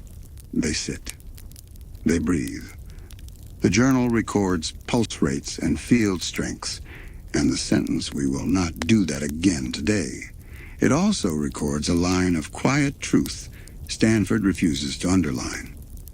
We did something right and something wrong at the same time. After a while, McGucket steadies. He eats soup without arguing about soup and sleeps in a chair with a blanket that knows exactly how to tuck in a person who has met more light than a morning allows. Night walks the perimeter, checking latches. Stanford keeps vigil in the way of old stories, tea cooling beside notes, a lamp narrowing the world to the circle of a page. He draws the lattice he saw beyond the door. He draws it again, simplified, not to reduce, but to respect. He writes harmonic aperture and consent unknown, and invitations must be chosen on both sides. He writes apology and does not say to whom. Morning brings gentleness with it because morning is faithful. They test McGucket's recall kindly. Some names slip, some return, some play shy. The man who could repair a radio with spare change and a song still can. The song is a little off-key for now. They agree, without dramatics, without guilt they cannot use, to pause anything that opens anything. The journal begins a new section labeled Precautions, and the ink looks heavier on those pages. Caution becomes culture. They add locks they never used before. They add rituals, not because they believe in talismans, but because ritual is what you build when you need time to listen for the difference between bravery and hurry. The valley approves, sending rain the afternoon they decide together to rest. Rain is the world's way of saying, stay indoors, keep each other company. The triangle visits dreams less like a friend and more like a neighbor who wonders why you haven't borrowed sugar lately. You're so close, it says, cheerful, turning a little impatient at the edges. You saw how safe it is. Stanford does not answer in words. He answers by moving the failsafe closer to the main switch, and by drawing a line around the machine on the floor in chalk. A commonplace circle, not mystical. A boundary like the ones on paper that say, here be maps. Days find their balance again. They go into town more often. Pi does what Pi does. They let the bell tower reset their sense of ordinary. They fix a radio for a neighbor, and do not mention the kind of frequency that is not on any dial. They make the lab feel less like a door, and more like a room where two friends enjoy puzzles. But damage is not a thing you measure only on the day it happens. It is a curve. McGucket begins losing minutes as if misplacing them in a coat he no longer wears. The coat pockets, it turns out, have doors of their own. He remains himself, bright, kind, able, but his reflections catch at strange angles. He laughs a beat late. He says we when he means I, and they when he means we. Nothing awful. Nothing anyone in a gentle town cannot adapt to. Still, Stanford writes the truth and feels the gravity of ink. My friend paid tuition for what I learned. He moves the journal's most delicate pages into a box. He locks the box and hides the key in the respectable, old-fashioned way. Behind a book about weather, which is to say, behind a book, about the only law the Valley always obeys. Soon there will be responses, kind and unkind, to what happened here. Some people will form rituals of forgetting because forgetting can be a kind of first aid when questions won't stop shouting. Some plans will twist their spines to fit a timeline ambition built. Someone will be lost between a picture and a door, and someone else will spend 30 years teaching regret how to wield a wrench. That is for later chapters. Here in this room, two friends decide to be gentler than their visitor, to keep a promise to each other that is older than curiosity. We do not break what we love to see what it's made of. The lamp goes out. The lab cools. The chalk circle looks like nothing more than tidiness to anyone who doesn't know. The pines lean closer and learn their new job, guarding a place where a mind met too much truth too fast, and chose, nonetheless, to stay kind. Lie back. Let rain knit the roof. Let the bell tell you it is time for rest. When you wake, pages will turn and the story will continue, careful as breath. The day after a door forgets to be a door, a house forgets who it is for. In the woods, the lab rests with its chalk circle and its careful switches. In town, morning proceeds like a polite parade. Bread set out to cool, bell rung on the hour, porch steps swept. At the edge of all that ordinary, a brother arrives too late for the warning and right on time for the consequence. The moments that follow will be told later in opposite ways, as accident and as fate, as a rescue and as a theft, as a betrayal and as a vow. What they were in the room was simpler. Two men who share a face and history meeting a machine that had learned to open its eyes. Light folded. A voice. No one's and everyone's. Said yes where no should have been, or no where yes belonged. Hands reached. One pair slipped, one pair grabbed. The lab breathed in. When the room was a room again, a silence stood where a person had stood. And the person standing was the sort who survives by doing something next. Stanley, who would soon be called by a name that wasn't his because love is messy with paperwork. Looked at the absence and decided two things without blinking. That the absence wasn't permanent, and that the blame could wait. He shut the door behind the picture. He hid its key the way you hide a promise. Too obvious to lose. Too dear to admit. He left the lab as if he had only gone to fetch more coffee. He walked out into a world that did not yet know it had become a waiting room. Families handle grief like weather. Some board windows, some go out in it to feel the truth on their faces. The Pines family handled it like a ledger. Debits of anger, credits of defense. A column for pride that had never learned to subtract. Words were said that no one meant to be final but wore the right boots for the job. A house that had once held two boys and all their schemes held only photographs and drafts now. One son had vanished into an equation. The other vanished the ordinary way, on purpose. If you asked Stanley what he did then, he would say, worked. He would say it with the kind of shrug that can carry a monument. Work at first looked like leaving. Cities have a way of welcoming a man who knows how to make money with a deck of cards, a smile, and a plan that keeps everyone almost honest. He learned the rules people expect you to break and broke them politely. He learned the rooms where luck sleeps and the rooms where it refuses to visit. He learned what guilt costs and what it buys. He got good at telling stories about himself that fit a wallet. He collected names like souvenirs, none of them satisfying because none of them were stamped with the one he missed. He sent money when he had it. He sent apologies when he didn't. He kept a piece of blue sea glass in a jacket pocket. It changed jackets more than it changed meaning. Years soften facts into weather. Seasons turn. Holidays arrive and recede like gentle tides. A man on the move becomes a man who can't stop. A man who can't stop becomes a man who won't. The road teaches you skills that look like freedom and feel like running. And then there was a letter, or something like a letter not written exactly, but assembled from coincidences so neat that only a place could have arranged them. A bus schedule with an empty seat. A newspaper folded to the page that had a tiny article about a tiny town where odd things were ordinary.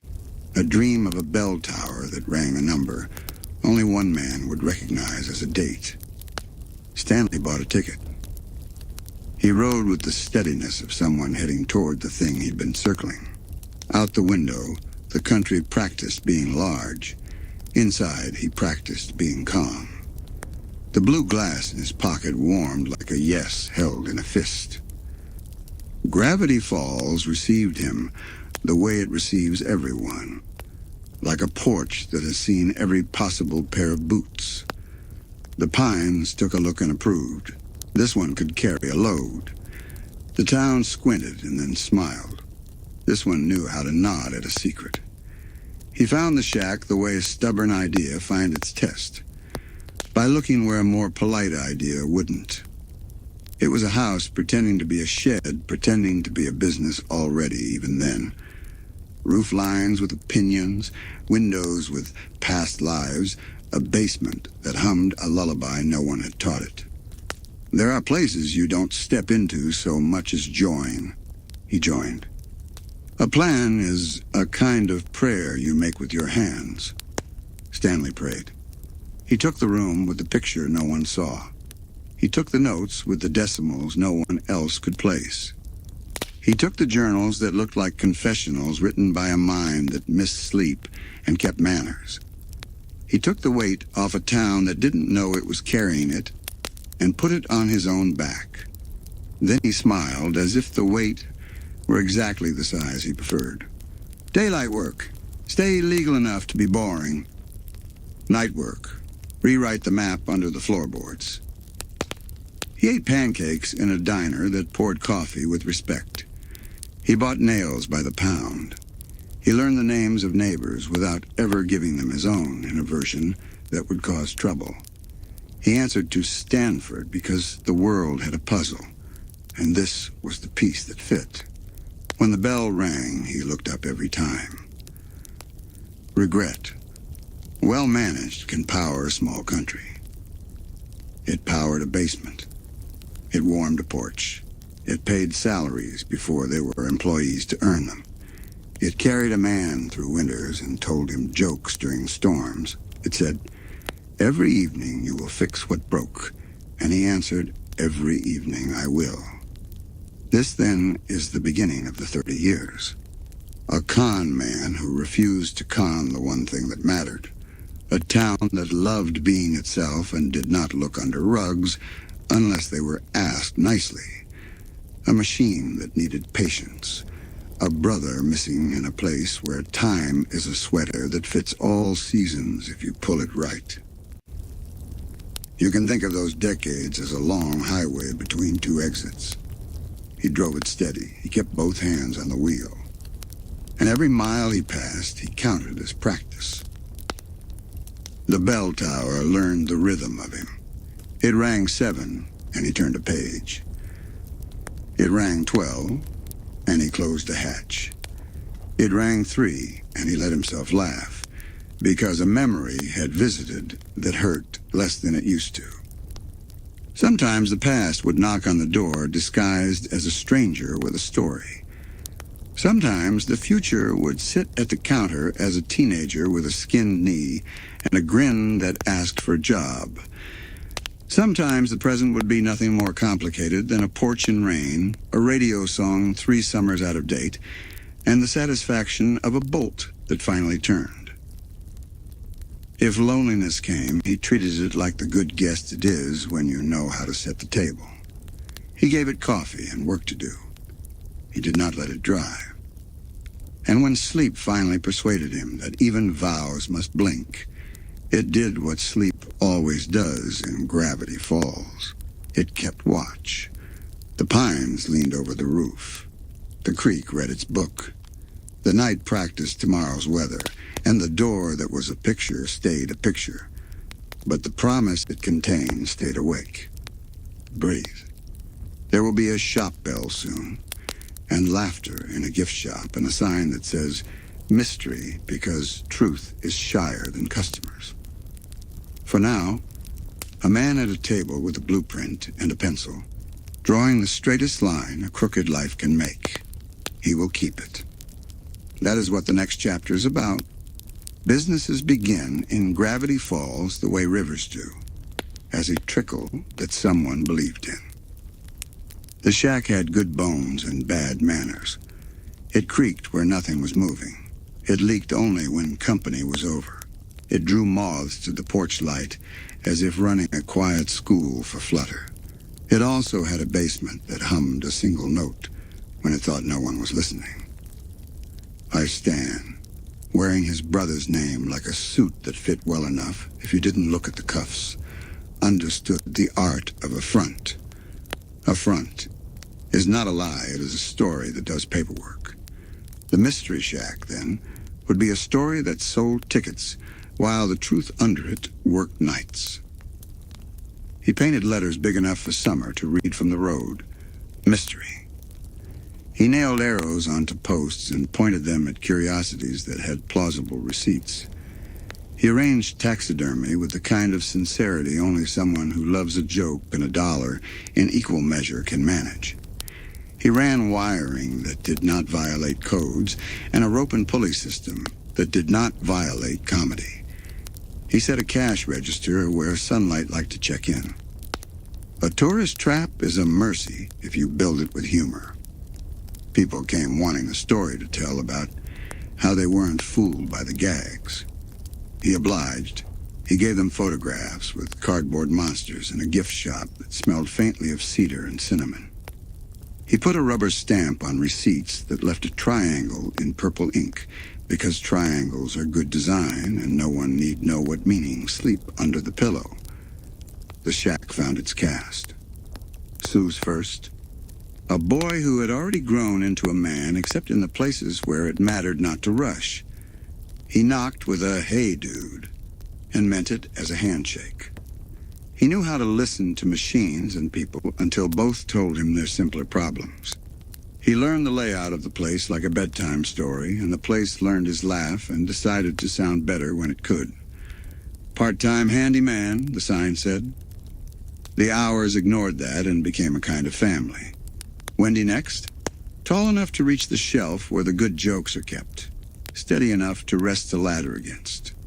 She came with a hat that had its own opinions and a sense of timing that made quiet work feel like a kind of music.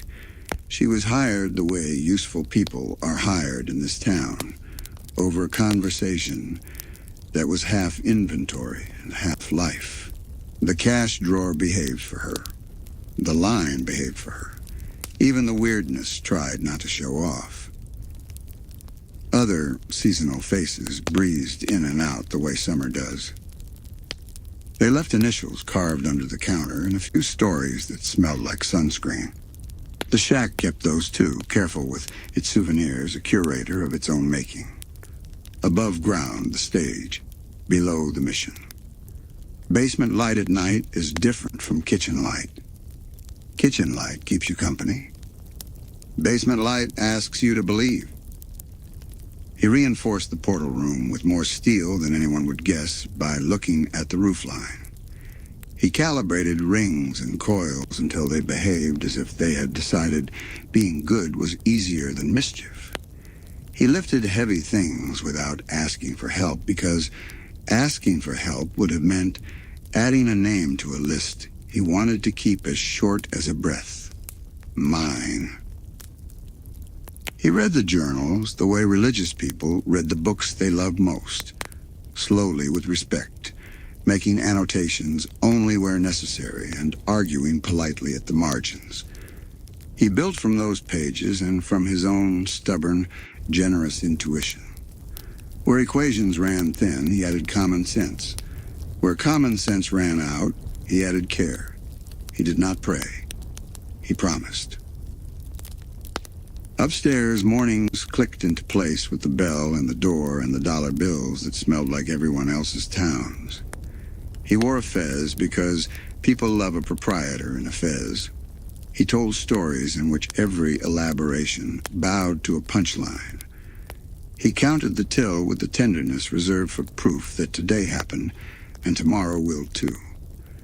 Lunches were practical things eaten standing. Dinners were coffee and something from a can.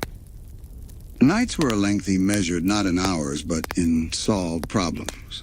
When he slept, and he did because Gravity Falls insists on it, he slept with the steady breathing of someone who has earned it, and the shack sighed around him like a big dog glad its person had come home.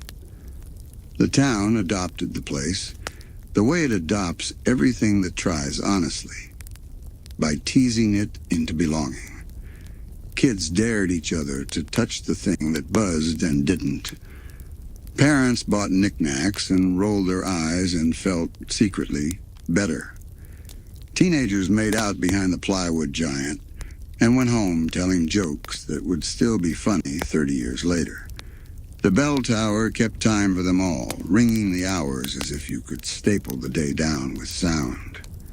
Sometimes under the laughter and laminate, the basement sent a rumor up through the floorboards, a hum, a shiver that was really just the shack settling, unless you knew the difference. He knew. He smiled without the corners. He went downstairs.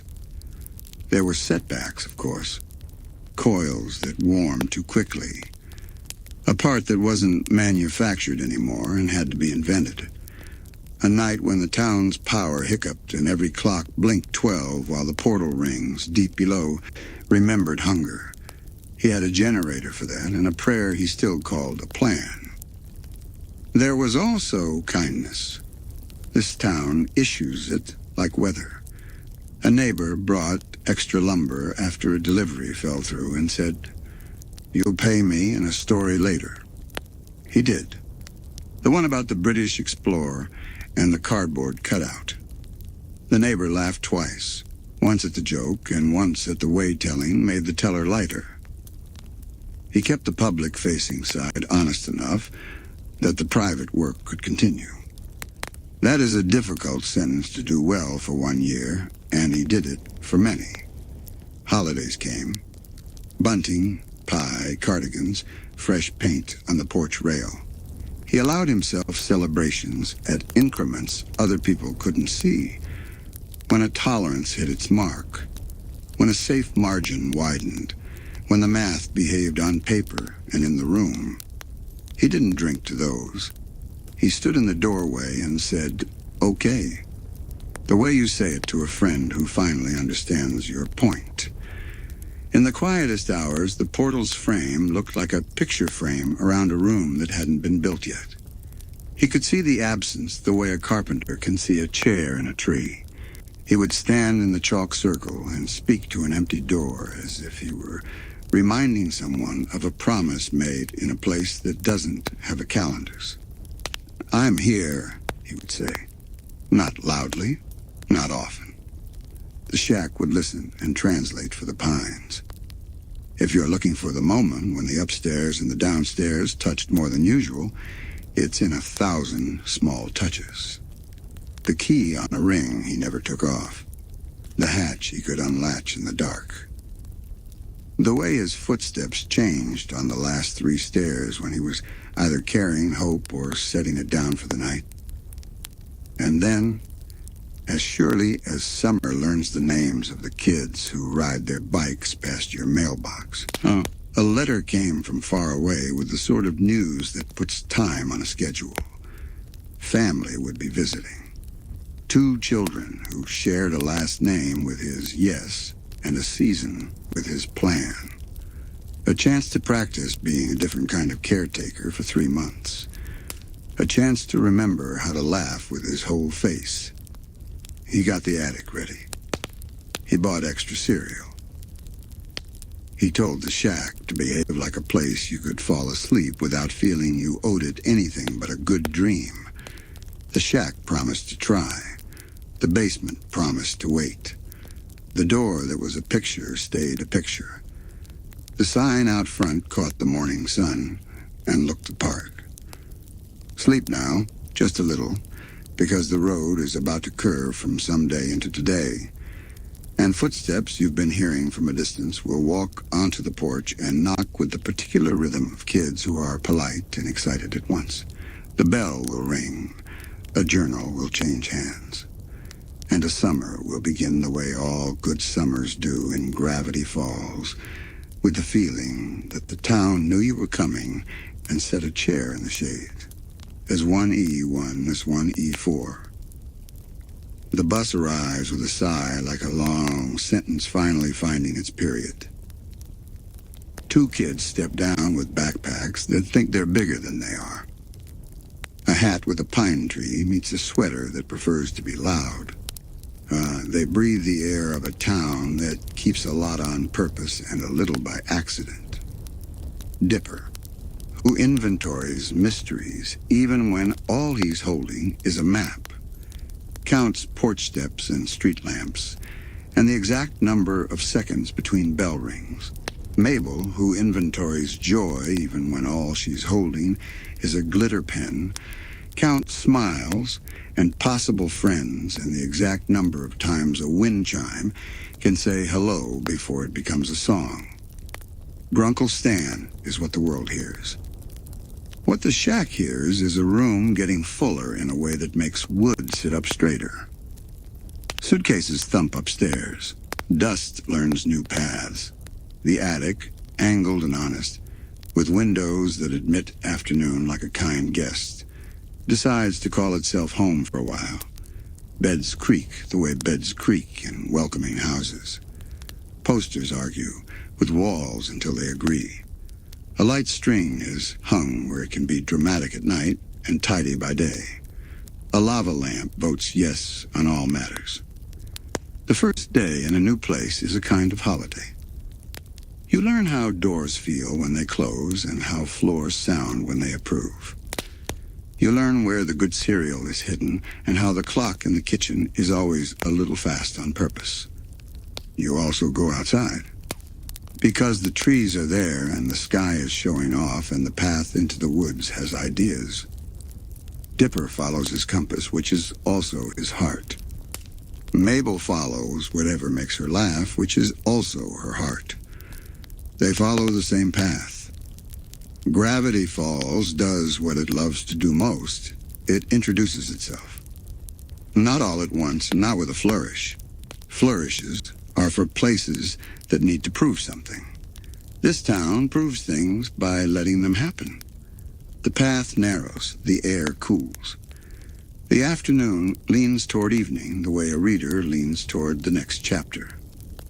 There is a stump shaped like a seat and a rock shaped like a thought. There is a feeling you get just before you discover a thing you did not know you were looking for. There is a book. It isn't fancy. The leather has done its job for years and is pleased with itself. The pages have been patient, and patience has made them strong. On the cover, a hand and a number. In the spine, a secret.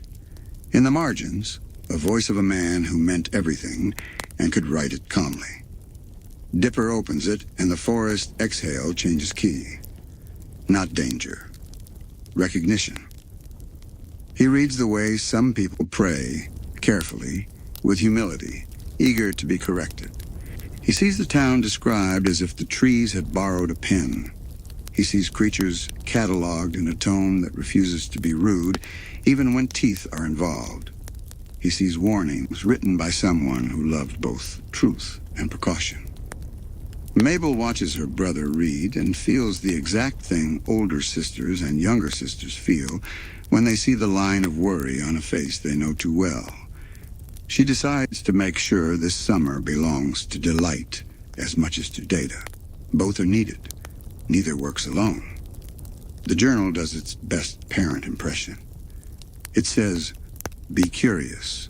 It says, be kind. It says, be careful. It does not say, be afraid. Even when it means it a little, it phrases it as advice, not a command.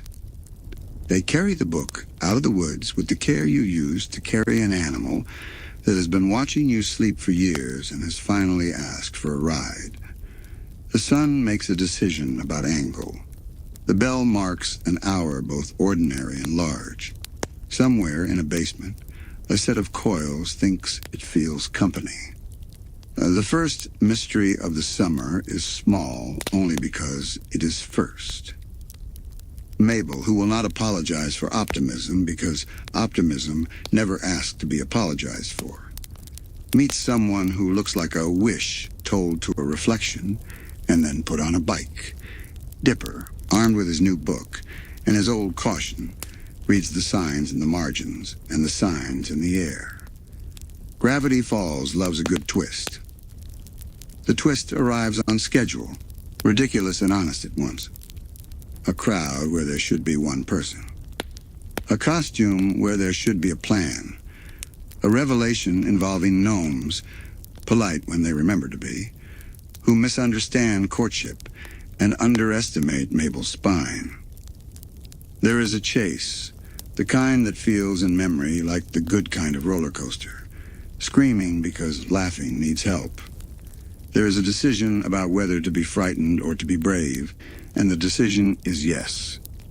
There is a moment where the journal's advice and Mabel's heart write the same sentence. No, thank you.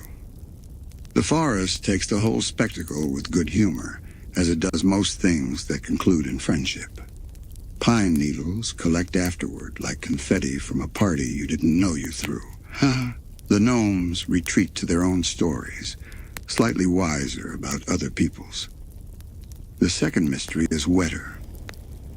A lake that enjoys legends receives a new one, freshly printed, when two kids and a grunkle go looking for something that makes a better photograph than a nap. Boats complain. Cameras click. A shape rises that knows exactly how much to show and how much to keep. Fathers practice being silly so their children can practice being brave. The journal offers a diagram and a shrug. Not everything that looks big wants to hurt you. Not everything that looks small wants to help. The third mystery is wax. Heads that should stay on shelves learn to speak at night. A feud plays out that feels like a stage and a backstage at once. Dipper discovers that skepticism and respect can hold hands, even when one is holding a candle. Mabel discovers that making a new friend with a weird job description is simply a matter of refusing to be bored by anyone. The fourth mystery smells faintly of hair gel and ambition. A local celebrity with a smile like a checkmark recognizes the uses of a town that forgets things politely. Gifts arrive with strings attached. Strings arrive with more strings attached. It is useful to own a journal. It is more useful to be siblings. They survive the lesson with their humor intact and their list of rules updated. Say yes to kindness, no to tricks, and maybe to 3 more stickers on the sweater. Through all this, the attic becomes a nest. Dipper's side accumulates notes like leaves that know exactly where to land. Mabel's side accumulates joy like light on a disco ball. They talk after lights out with voices that know all the words to worry and to wonder. The journal sleeps between them like a chaperone that approves of both curiosity and bedtime. Downstairs, the man who runs the place pretends to care only about receipts and placement of rubber spiders. He also checks the hatch twice because hope is loud when children are in the house. He listens to the cadence of their footsteps and remembers when different footsteps sounded like the same hope. He sets out cereal bowls for morning and tools for night. The town nods along. It introduces new faces the way a small stage introduces new acts, enthusiastically, with a curtain that sticks only when it's funny. It lets the bell tower do the hard work of being in charge of time, and the woods approve. They warn when warning is a kindness. They distract when distraction prevents stubbornness. They hold secrets until the person who needs them is ready to carry them without dropping anything else. By the end of the first week, a rhythm exists that did not exist before. Find, read, laugh, run, learn, share, sleep. And somewhere between learn and sleep, that quiet space where a door that is a picture and a promise, that is a person, become aware of each other on a timetable that will not be hurried and will not be denied. Close the journal for tonight. Slide it under the pillow if that helps your heart. Listen to the attic, house settle, and the distant bell count a gentle 10. Tomorrow we'll have new pages. For now, rest in the knowledge that everything is exactly as it should be on the first true days of a gravity falls summer. Mysterious enough to keep you awake, kind enough to let you drift. Breathe with the pines. Let the lantern of the moon make a little path on the floorboards. In this house, in this town, in this story, you are safe to sleep. Evenings learn your names faster than mornings do. By now, the attic has a rhythm. Dipper's lamp, a small moon. Mabel's string lights a patient constellation. The journal breathing like a book that loves being read. Outside, the pines fold the day away and set the night on the table, steaming and kind. The Inconveniencing, S1E5. A neon sign hums on the edge of town. The kind of hum that's mostly nostalgia. The old convenience store doesn't scare anyone. It simply remembers out loud. Shelves lean under candy with names that used to be popular. The soda machine sighs like an uncle telling the same joke again. If lights flicker, that is only because light enjoys dancing when music from a small radio is playing. Wendy laughs. The gang wanders. Dipper tries being taller than he feels and learns again that the best height is honest height. When the store's memories puff up, cold air, a door that prefers being shut, a feeling like, please be polite in our home, the twins answer with the 3 rules the journal has been teaching quietly. Be curious. Be kind. Be careful. Apologies soothe everything. Candles calm the aisles. The night reshelves itself. On the walk back, the bell tower counts steps with a slow, friendly 10. Everyone talks softer because the town is sleeping with one ear open and it's nice to be considerate. Dipper versus manliness, S1E6. Morning brings mountains which are just giant chairs for clouds. Dipper goes into the woods and finds a test that wears antlers and speeches. The lesson is gentle underneath. Real strength sounds like your own voice, not an imitation. The multi-bear, larger than you expect and wiser than a punchline, shares a melody that needs no guitar to be true.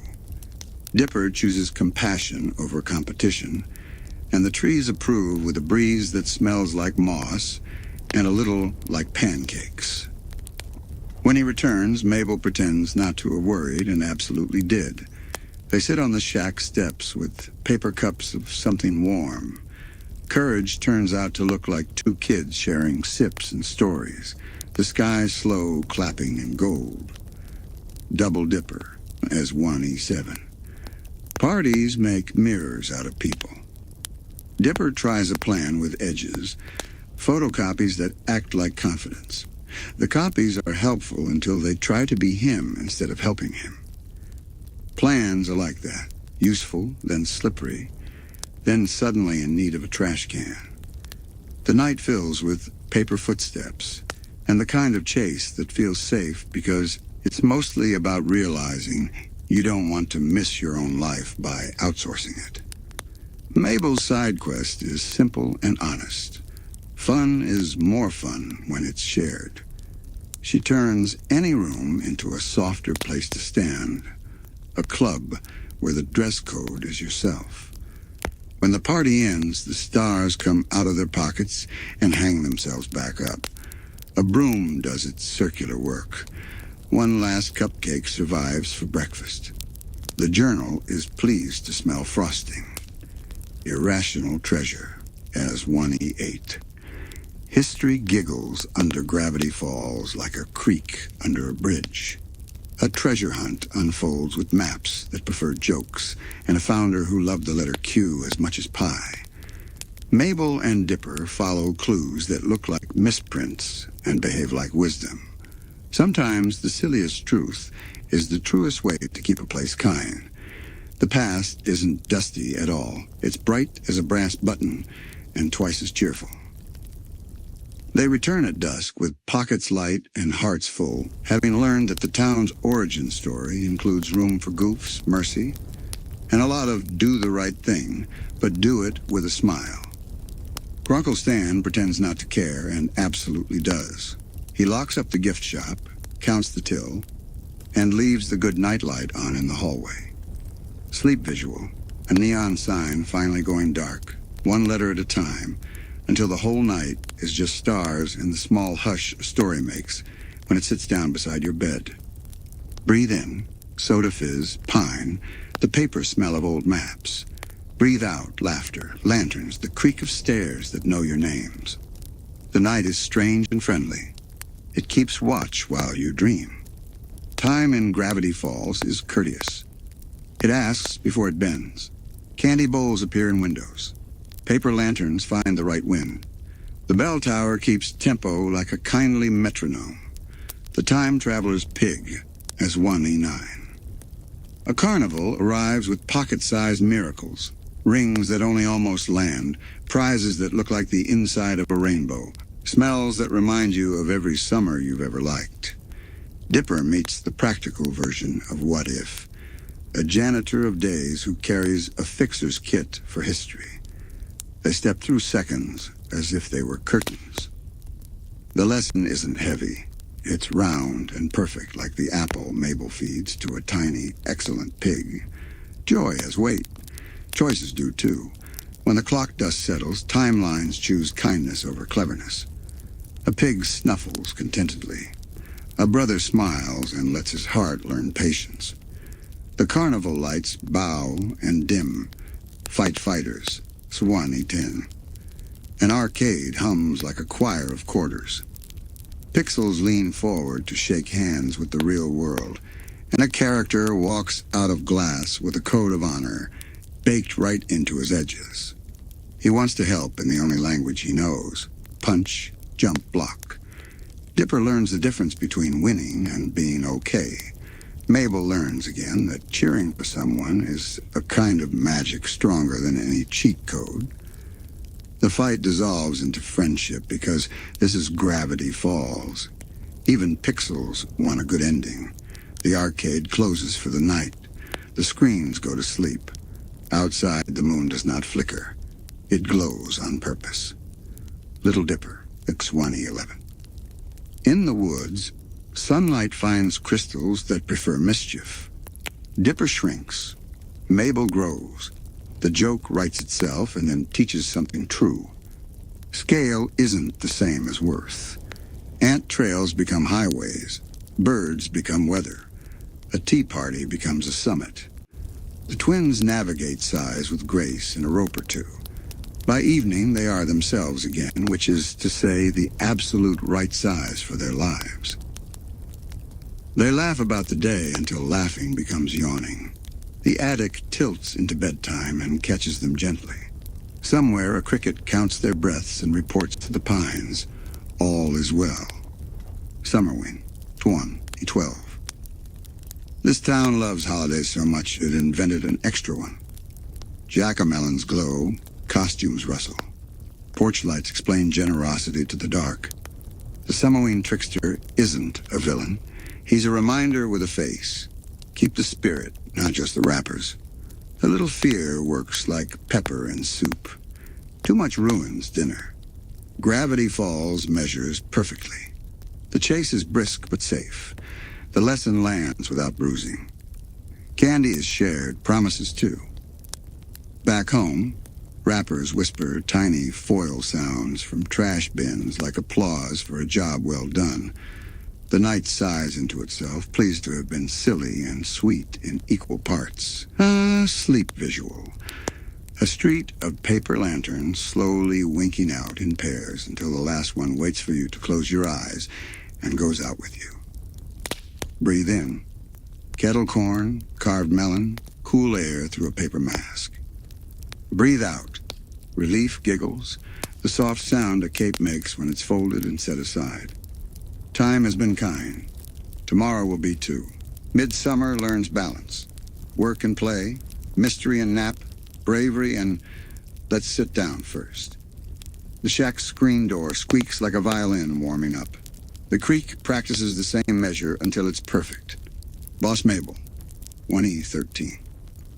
Leadership arrives wearing a sweater. When Mabel takes the cash register throne, she rules with glitter and mercy.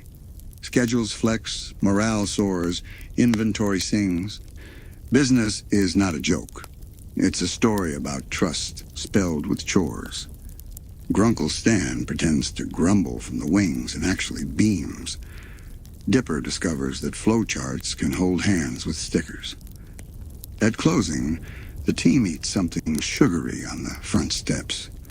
The sky signs off with pink ink. Management shakes hands with friendship and agrees to meet again.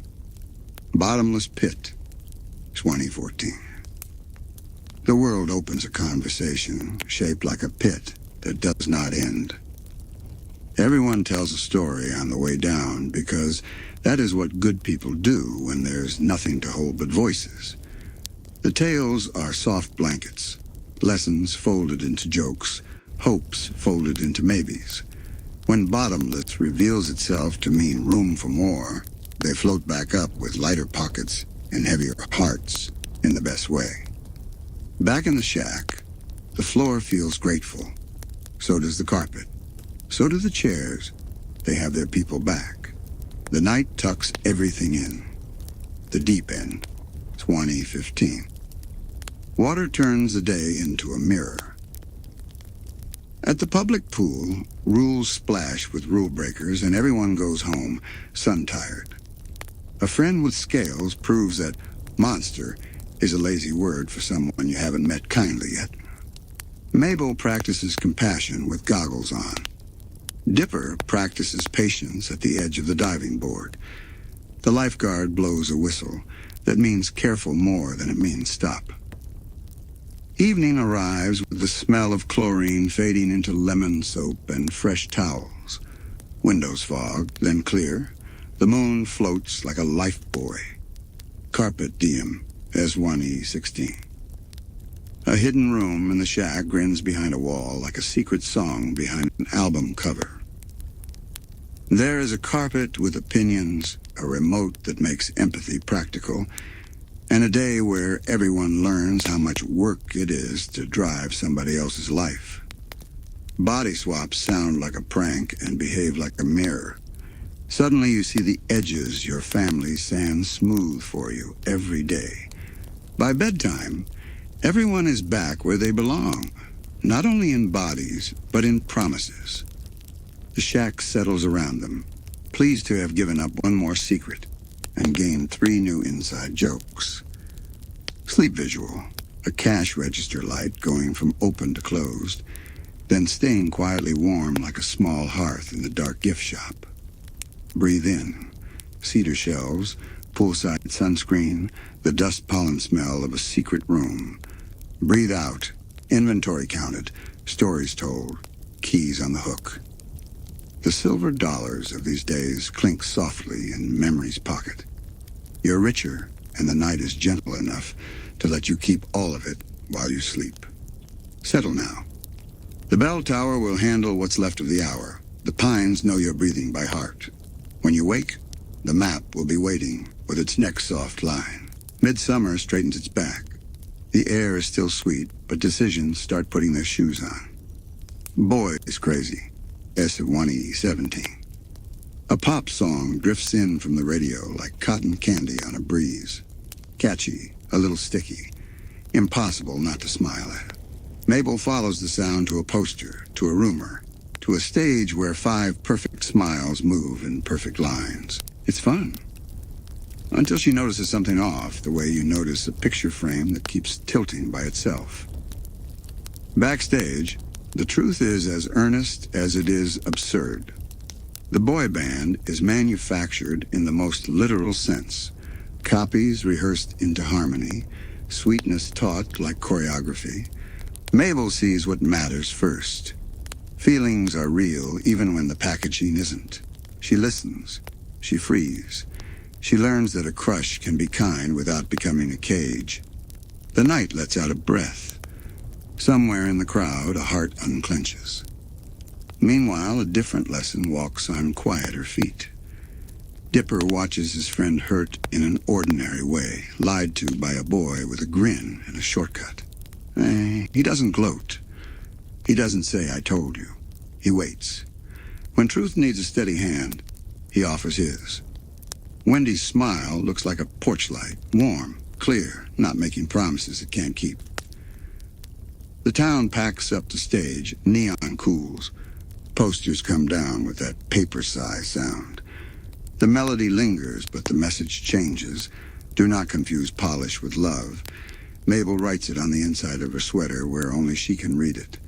Dipper underlines it in the journal without ink, just a nod to himself. Land Before Swine, Swanee 18. Morning is for farmers' markets and small miracles. Waddles discovers both. The forest yields a hole in the world that smells like damp stone and a school field trip gone feral. Footprints wider than a wheelbarrow, shadows shaped like the old days refusing to leave politely. A creature from a calendar no one uses anymore lifts Waddles with the kind of curiosity big things have about small things. Chases in Gravity Falls respect nap time. The cliffs are dramatic, but considerate. The wind knows when to hush so you can hear each other think. Grunkle Stan, who hates admitting it, cares more than his hat suggests. He goes farther than comfort requires, jokes thinner at the edges, sleeves rolled and heart out where the trees can see it. Mabel sees it too. Gratitude lands heavy and soft, like a quilt. By dusk, the cave gives back what it took. The creature returns to a page that has waited patiently for its turn. Waddles snuffles into Mabel's arms, warm and indignant about nothing at all. Stan ruffles both their hair in the exact same way and pretends it's about keeping hats straight. Dreamscaperers, S1E 19. Some doors are in houses, some are in people. Gideon, ambition dressed as a child, wants keys that do not belong to him, and for that he calls a shape out of the old stories. The triangle with a hat steps onto the stage from a side door called Mind, smiling like a friendly quiz with no right answers. Stan's head is a vault of memories welded shut with pride. Dipper, Mabel, and Seuss do the impossible politely. They knock, they enter, they promise to leave everything tidier than they found it. Inside are shelves labeled with jokes and bruises, cabinets full of old mistakes, sanded smooth by time, a few doors even. Love hasn't opened in years.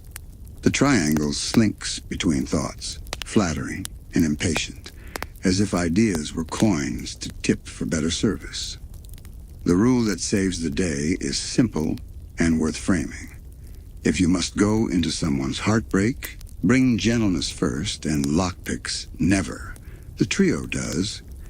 They find the piece of Stan that keeps watch over the rest, the one that says, "I mean because I love you too hard and means I'm scared." They free what was grabbed, they sweep before they leave. When they step back into the room with air and dust and a lamp, everyone knows a little more about what family costs and pays. The triangle bows as if he has enjoyed the rehearsal. He will be back for opening night. The room notes this without panic. The bell tower rings the hour like a reminder that even clever triangles must obey clocks. Gideon rises, 1E20. Endings like to put on a show. Gideon puts on 3. He takes the shack with paperwork and spectacle. He wins a crowd with awe that tastes like sugar. He aims his smile at everything the Pines built and calls it destiny. The town, so good at forgetting on purpose, briefly forgets who earned what here. Exile, even when temporary, teaches you your own weight. The family packs up into a borrowed life, smaller rooms and shoulders closer. Dipper blames himself the way careful kids do. For trying, for not trying sooner, for every dice roll the universe wrote for him. Mabel refuses that story. She replaces it with one that holds, "We are together." That's a map. Gideon hungers for the journal because it looks like proof and power stacked in the same binding. He gets it. He flips through without reverence, like a thief in a museum. It does not sing for him. Books have ears. They know the difference between curiosity and conquest. The counter-coup is clumsy and perfect. Children, a handyman with a heart like a tool belt, a con man who's honest where it counts. The town sees itself in that mess and remembers how to vote with its eyes open. Gideon falls not because he is small, but because he is alone. When the dust clears, the crowd applauds the exact right part. Not the victory, the we. After, Knight has one more scene cued. Downstairs, far below the sold tickets and the cracked animatronics, a machine of promises has waited 3 decades to be told now. A vending machine sighs aside. A staircase takes a breath and lowers its voice. In a room lined with patience, 3 journals meet at last. A lever moves the way old levers move, relieved. The portal hum rises like a choir that knows the hymn by heart. Somewhere beyond, angles remember a name. The season closes itself gently. The shack sleeps unafraid. A page turns, a light, beautiful, dangerous, necessary, comes on behind a door that used to be a picture. The pines outside count the beats of that new note and agree to keep watch a little closer. Sleep visual, an empty fairground at midnight, strings of bulbs swaying, one light in the shack's basement, burning steady where no one can see. Breathe in. Confetti, dust, the honest grease of hard work.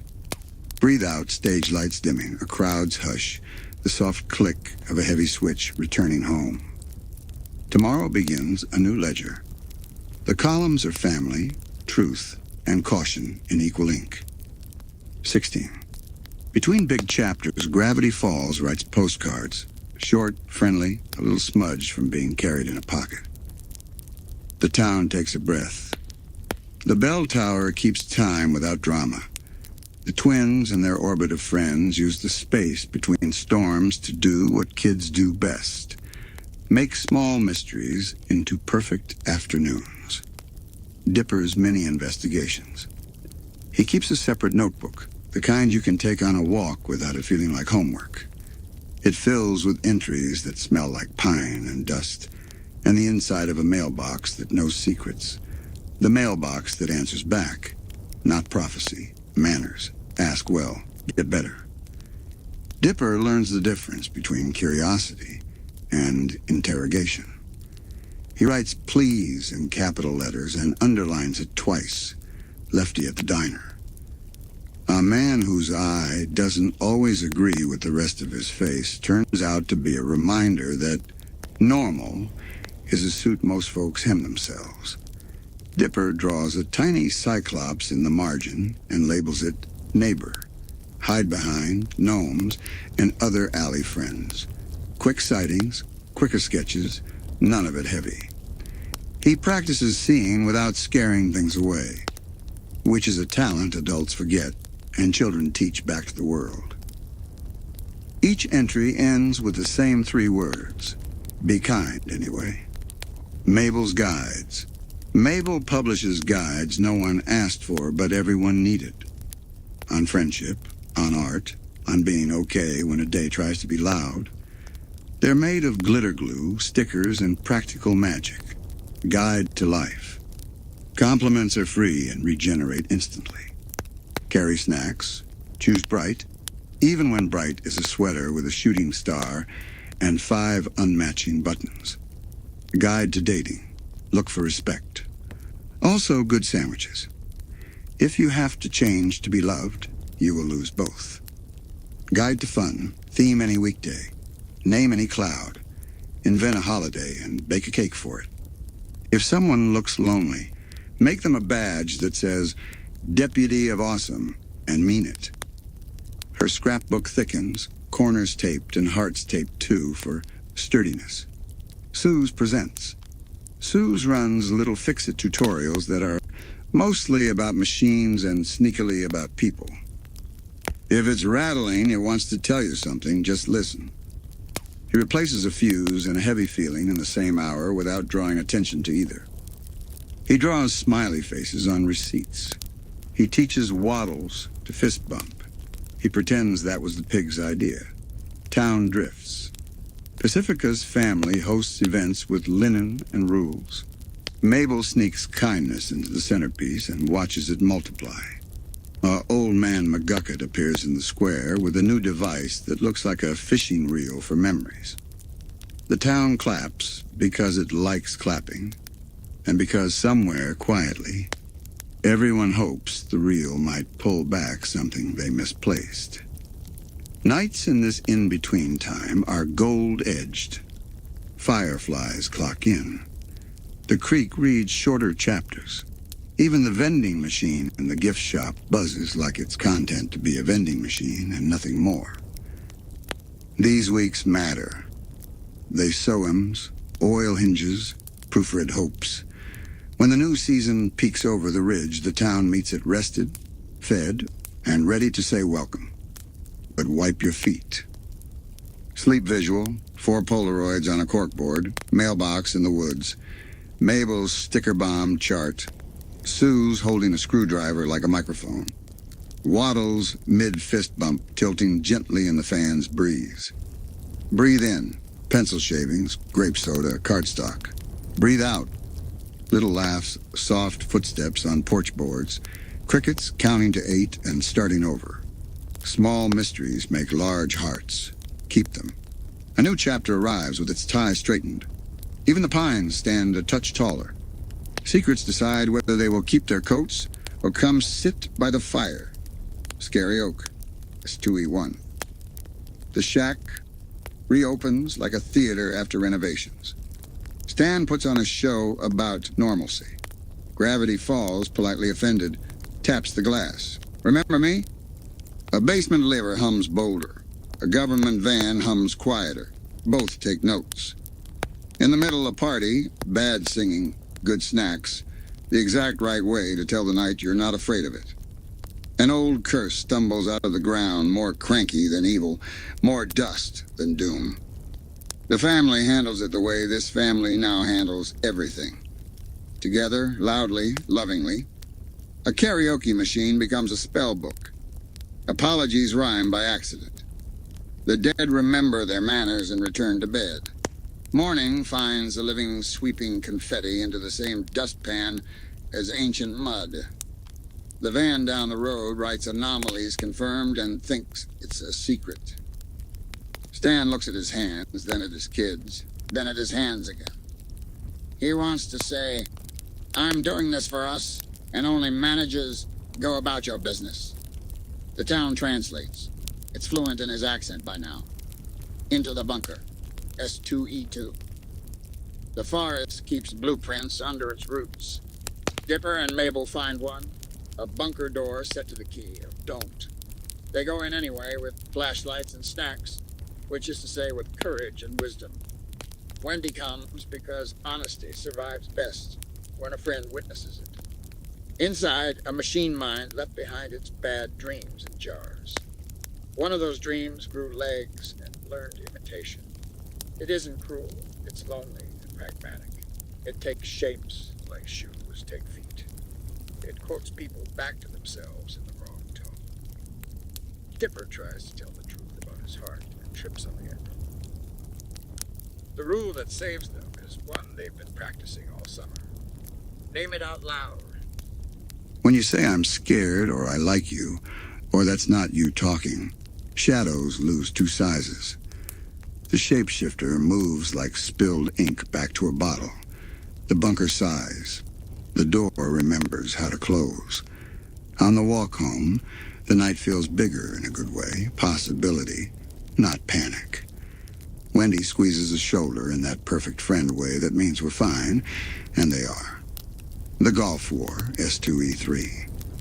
Rivalry shows up wearing a polo and very small shoes. Mabel and Pacifica step into a kingdom of miniature golfers who take themselves very seriously. Tiny tyrants with perfect form. What begins as a petty contest unzips into a map of someone's childhood. The weight of expectation. The bruise of a word said wrong at dinner. The way a mansion can be a house and not a home. Mabel does what she is for. She makes room.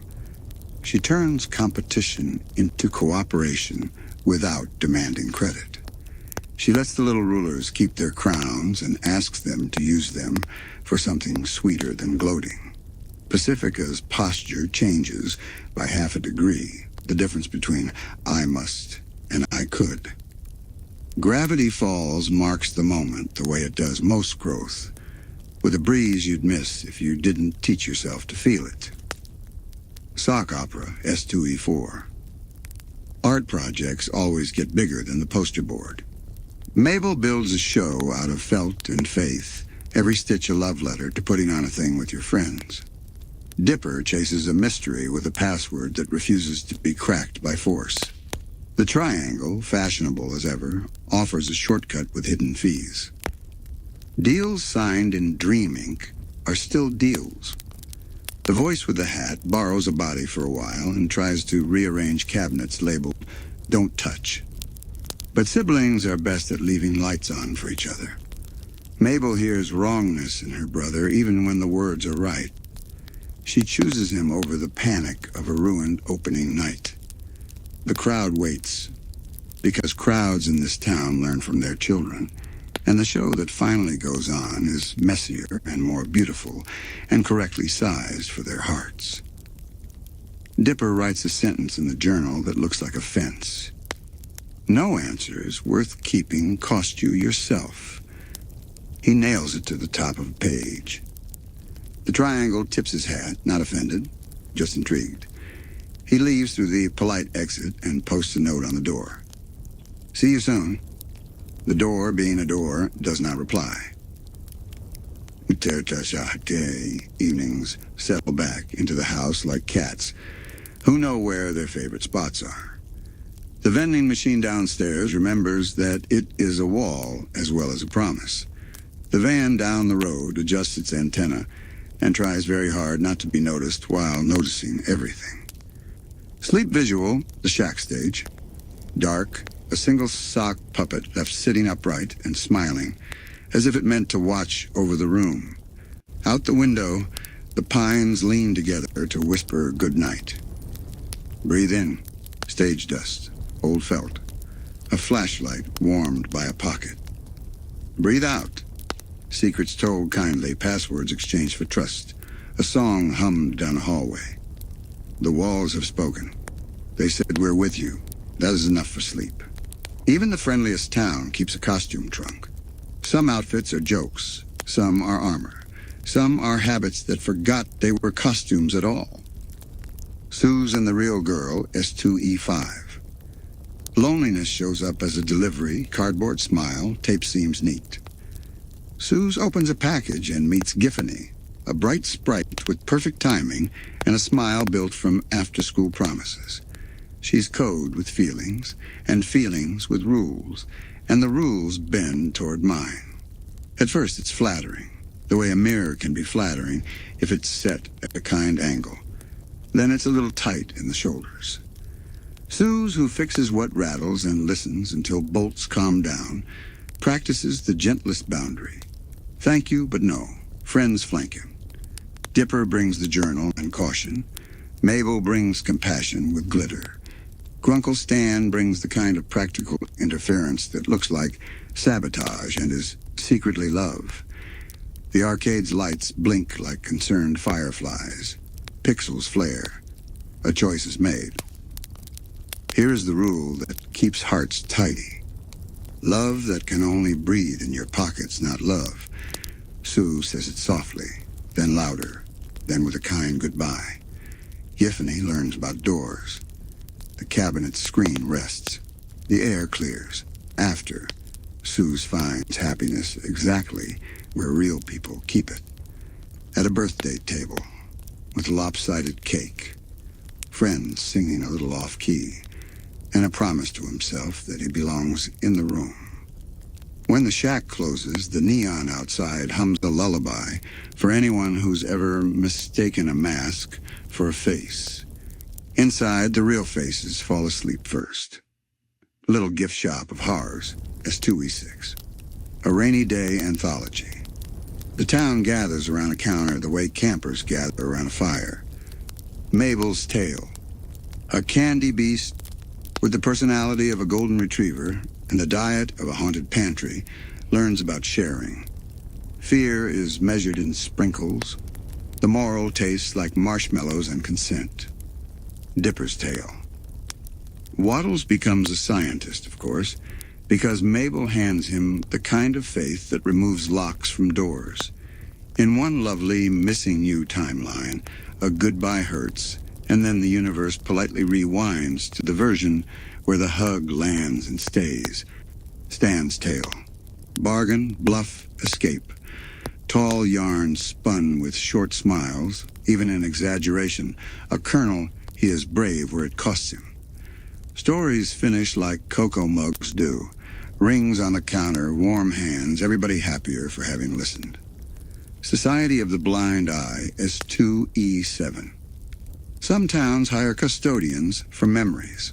Gravity Falls elected to tidy with a broom that erases.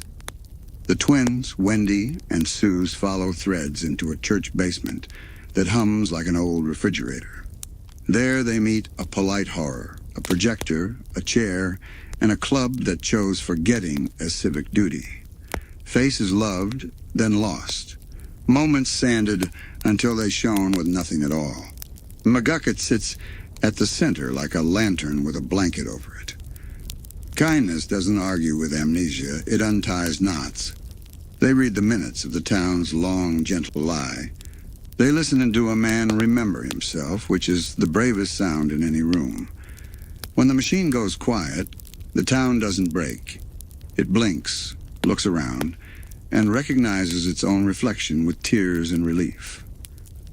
Afterward, doors open to long misplaced rooms, apologies, rediscover their owners, names reattached to faces, and the air smells like dust leaving. Gravity Falls does not punish itself. It makes soup. It walks together in the square. It tries the truth on and finds it fits. Sleep visual. A corkboard of old snapshots, now labeled in tidy pen, swaying under a slow fan, while outside the church, a triangle of moonlight slides off the steps and onto the grass. Breathe in. Arcade ozone. Rain on cedar. Projector lamp warmth. Breathe out. Boundaries spoken. Stories shared. Names remembered. Masks are hung up. The faces under them are safe to sleep. Promises keep calendars, even the playful ones. Blendin's game, S2E8. Time returns with its sleeves rolled. Blendin, fussy custodian of seconds, calls a rematch with a rule book stamped by the future. Dipper and Mabel enter the ring not to defeat, but to prove that their kind of togetherness sends ripples both directions. Games explode like fireworks and then settle like lessons. Cooperation beats cleverness. Fairness beats loopholes. Siblings who forgive in the same breath they tease can tie paradoxes into bows. The future watches, slightly moved. Blendin's frown loosens into a thank you. A trophy isn't the prize. The prize is a new, steadier timeline in their bones. The Love God. 2E9. Arrows ricochet through town like mischievous bees. A winged matchmaker with a festival wristband complicates everything on purpose, then trips over the one rule even chaos keeps. You can't edit honest hearts without an apology later. Candy and Grenda wear their crushes like excellent jackets and outgrow them without shame. Robbie learns that gloom isn't a personality, it's weather that passes when you open a window. Wendy chooses peace like a pro. Dipper and Mabel, tempted to nudge what hurts, back away and let respect be the spell. The love god, caught, corrected, forgiven, recommits to permission. Paper hearts biodegrade. Real ones get stronger. Northwest Mansion Mystery, S2E10. A party in the big house shivers with chandeliers and secrets. The Northwest portraits frown in oil. An old debt and work unpaid, dignity denied, wakes in the walls and asks the only question justice ever asks. Will you be different, or just later? Dipper arrives in a bow tie and an open notebook and finds instead a mirror. Pacifica stands at the hinge between should and could and chooses the softer door. Apology is said with action. Gates open. People welcome. A promise to be new spelled out not in cursive, but in doors held and soup ladled. The ghost, seeing contrition with receipts, lets go. The house exhales generations of dust. Outside, the town applauds, not the spectacle, the repentance. Not what he seems. S2E11. Alarms sing. Clocks refuse to keep pretending. A kitchen timer dings at the exact moment the government knocks. Upstairs, cereal bowls. Downstairs, a lifetime of levers. Stan's secrets arrive in daylight, and daylight is very good at its job. The twins face the hard exam. Do you trust the messy love that raised you, or the tidy story that accuses him? They pick love with tears and shaking hands and clear eyes. Machines roar, truths overlap. A room becomes a star, becomes a bridge. The portal answers a 30-year prayer with a single, impossible yes. When the light folds away, the basement contains something the town hasn't breathed in decades. A brother back from the other side of a picture. The episode title lingers in the air like chalk dust. The answer lingers in the chest like warmth. Sleep visual. The shack at 3 a.m. Every upstairs lamp off, the basement door closed. A single, steady glow under the threshold that says, family meeting, ongoing. Breathe in, festival sugar, copper and ozone, old wood. Breathe out, rematches won fairly, apologies delivered, levers finally pulled. Old debts settle. New chapters open politely and wait for you to wake. A tale of two Stans, S2E12. Some stories arrive like thunder. This one arrives like a ledger finally balanced, line by aching line. On the basement floor, the chalk circle remembers its first promises.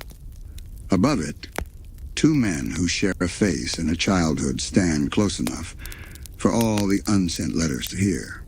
The machine cools. The room's hum lowers its voice. The past clears its throat. We go back, not to punish, to understand. Two boys on Glass Shard Beach.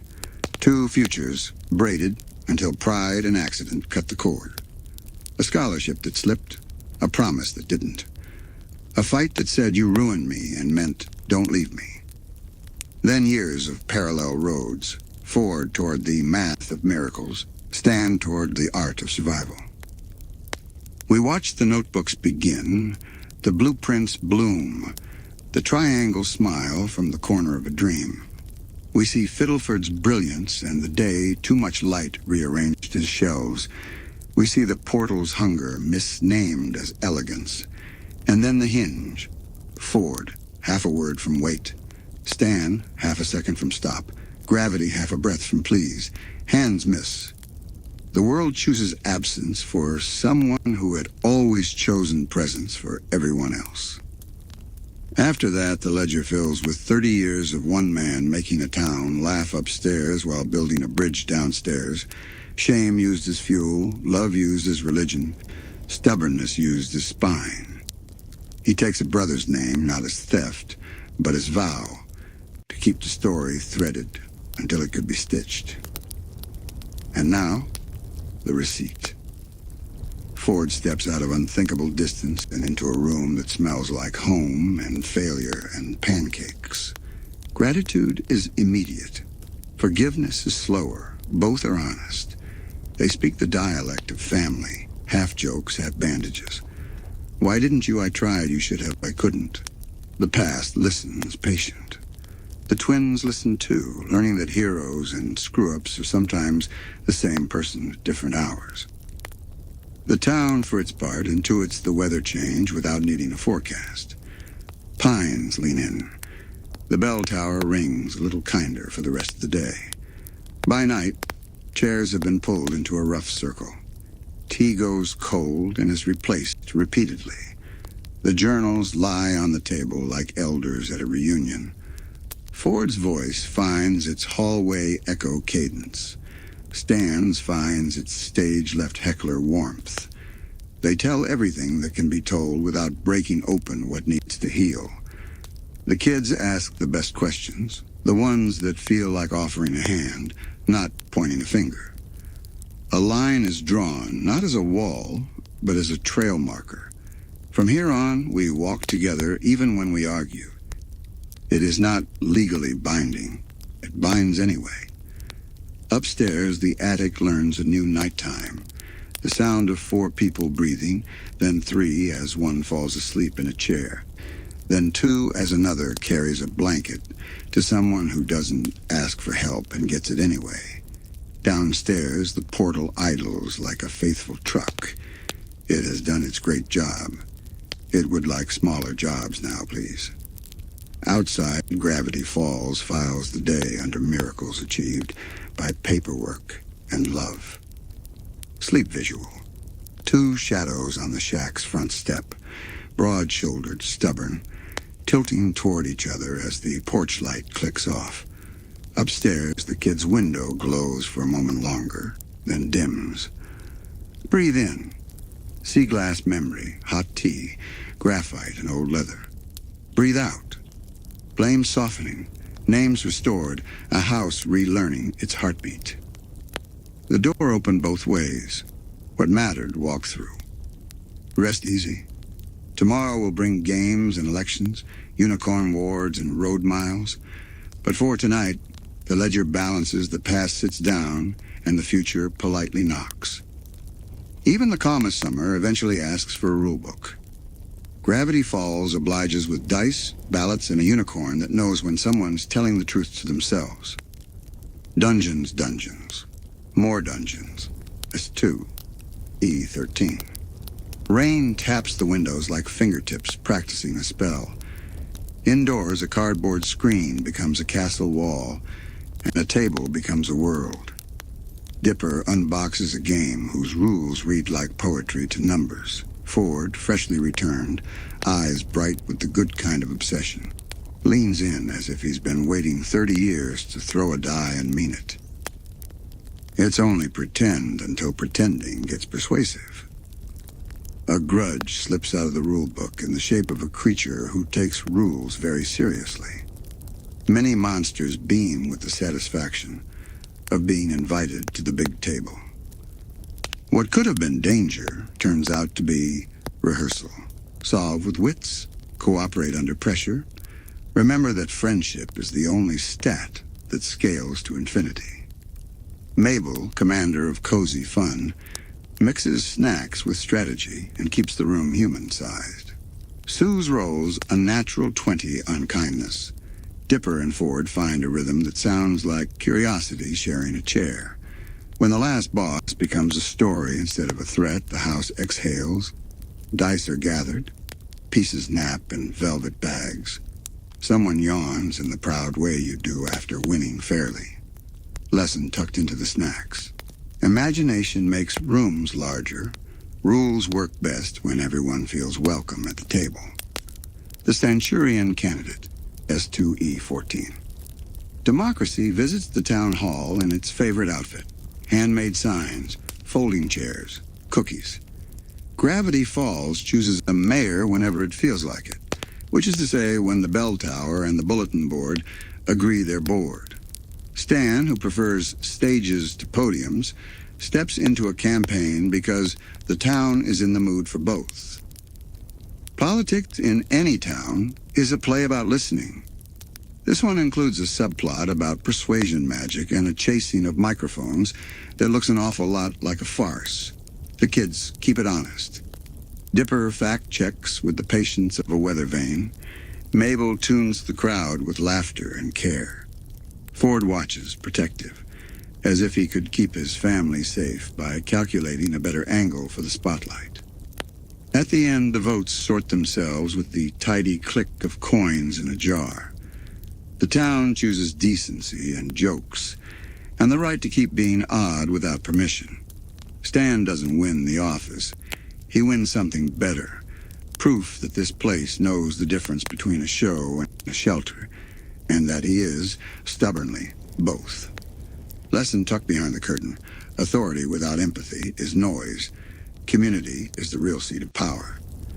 The last Mabelcorn, S-2E15. Some protections are locks. Some are promises. The rift, glass thin, world deep, needs both. Ford proposes wards that only the honest can carry. That means unicorns, which means expectations and glitter, and a pure heart test everyone fails for reasons that sound like being human. The quest turns out to be less about passing and more about noticing. Where you've been unkind to yourself, where you've told a story about who you are that forgot your best chapters. Mabel discovers that purity is not perfection. It's sincerity. She apologizes to the part of herself that tries too hard and forgives it for trying. The unicorn, prickly and ceremonial, allows a compromise that smells faintly of cedar and compromise. Back home, sigils glow along door frames. The shack wears its new protections like a cardigan, unflashy, warm, effective. The rift shivers, then rests, a window pane with winter on the other side, sealed with care. Lesson tucked under the ward. The strongest magic is the kind you reinforce by being truthful tomorrow, too. Sleep visual. Polyhedral dice, settling in a bowl. A podium's microphone switched off. A chalk-drawn ward drying to a gentle mat along a doorway. Breathe in. Pencil shavings, rain on wood, faint ozone from a sealed crack in the world. Breathe out, table laughter, applause that means, we heard you. A unicorn's satisfied snort fading into crickets. Tomorrow's map has roads and margins. You have friends for both. When a road appears, it isn't always the one you need most. Sometimes you take a scenic route to look at yourself from a kinder angle. Roadside attraction, S-2E16. The shack takes a field trip because cabins benefit from a change of scenery as much as people do. They tour America's great monuments to We Tried, stopping at attractions built from hope, cardboard, and paint. It's a collection of almosts that becomes together a yes. Stan plays tour guide with theatrical vengeance against rival gift shops. The kids learn the small art of moving on. Souvenirs you don't need, grudges you can put down like rocks that don't match your pockets anymore. Dipper practices bravery of a quiet kind, honesty without an audience. Mabel constructs a détente with the past out of stickers and actual conversation. Suze charts bathrooms like a seasoned navigator. By nights, the van smells like licorice and dust and relief. They sleep better than they expected to in a place that has never met them before. Morning returns them to Gravity Falls with fresh eyes for what was always good about home. Lesson taped to the dashboard. Detours are not delays when you come back different. And Dipper Mabel versus the future, S-2E17. Northern lights pull a curtain of green across the sky, as if the universe wants the town to look up while it talks. Ford offers Dipper a key to a room full of tomorrows, the apprenticeship. Every curious heart secretly designs. It's the kind of door you open with your whole life. Meanwhile, Mabel hears the calendar turn. Summer is finite. That's what makes it summer. School waits like a new book you're not sure you want yet. In a carnival where wishes feel buyable, she bargains against endings. A rift, fragile as a kept promise, catches the argument. This episode is taught in whispers. Growing doesn't mean leaving, but it does mean changing. Dreams need space. Families need each other. No plan outruns love unless love is left out of the plan. When the rift breaks is not a bang so much as a breath the town didn't want to take yet. The sky learns a new angle. Shadows pick up their pace. Somewhere in the space beyond spaces, a triangle checks his tie and grins like a curtain call. But even here, the chapter refuses to be cruel. It places the kids together at the cliff edge of choice, holding on to the only rope that has never failed them, a we that has outlived every puzzle so far. Lesson folded into the aurora.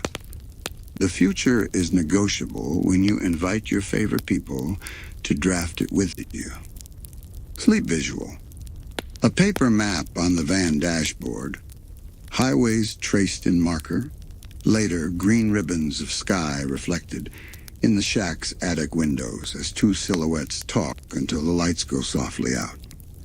Breathe in. Cotton candy almost wishes. Highway air through a cracked window. Winter in the voice of the northern lights. Breathe out. We'll figure it out. The soft click of a promise being kept. The steadying hand you didn't have to ask for. Change is real. So is together. Imagine the sky taking its hat off and throwing it like a frisbee across physics. That's Weirdmageddon. Not an ending so much as all the wrong settings at once. The trick is to keep the volume of kindness higher than the volume of chaos. Part 1. This is fine, but make it a plan. Bill steps in like a showman who found an unlocked theater in a spotlight. Colors lose their patience. Buildings try on new poses. Time forgets its inside voice. If this were a different story, this would be the part where we look away. In Gravity Falls, we look at each other instead. Dipper moves through the noise like a lighthouse. Beam, pause, beam. Mabel is missing, not gone.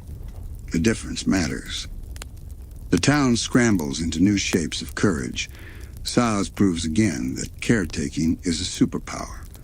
Wendy treats adrenaline like sport she trained for by stacking lumber and telling jokes. The Mystery Shack, in any timeline, adapts. It becomes a sanctuary with teeth, an engine on legs, a house that remembered it was also a boat. The crew gathers their strange, their brave, their patience. They name the room inside the Chaos base. That word holds. We sidestep the monsters, not because they aren't scary, but because this chapter is lullaby-shaped. Here, the teeth are weather. The people are the story. Plans are drafted. Find Mabel. Find the weakness in a showman who thinks applause is the same thing as love. Keep the door open behind you when you go into a maze. Quiet rule amid loud color. If you can name your next step, you can take it. Part 2. Escape from reality. Mabel's heart built a bubble to wait in. Inside, eternal summer, the softest version of everything she loves. A place where no one has to choose. It's beautiful because it comes from her. It's dangerous because it refuses to learn. Dipper enters like you enter a friend's dream, gently. He doesn't kick the door, he knocks. The twins negotiate with perfection. Mabel counts the cost of a wish that wouldn't let her grow. She chooses weather over wallpaper, friends who can disagree over dolls who always say yes. The bubble thanks her for existing and dissolves. That's how you know it cared. It lets her leave. They return to a town that looks like a painting that made a mess on purpose. The shack glows like a hearth. The crew circles the table. Maps cover maps. They write 3 verbs on the board. Rescue, regroup, resolve. Everyone nods because everyone knows how to do at least one of those well. quiet rule in a loud room. Comfort is a resting place, not a cage. Home is a verb you do together. Sleep visual. The shack turned tank, idling beneath an aurora of impossible shapes. Inside, a table of mismatched chairs pulled close, a plan sketched in crayon and pencil sharing the same page. Breathe in. Wood smoke in wrong-colored skies, paper and marker and cocoa, the hush before a team says ready. Breathe out. Bubble air leaving gently, a door opening both ways, the click of a seatbelt, in a vehicle that looks like a house because it is. The weird is loud. You are louder when you're with your people. The last act begins with the quietest decision.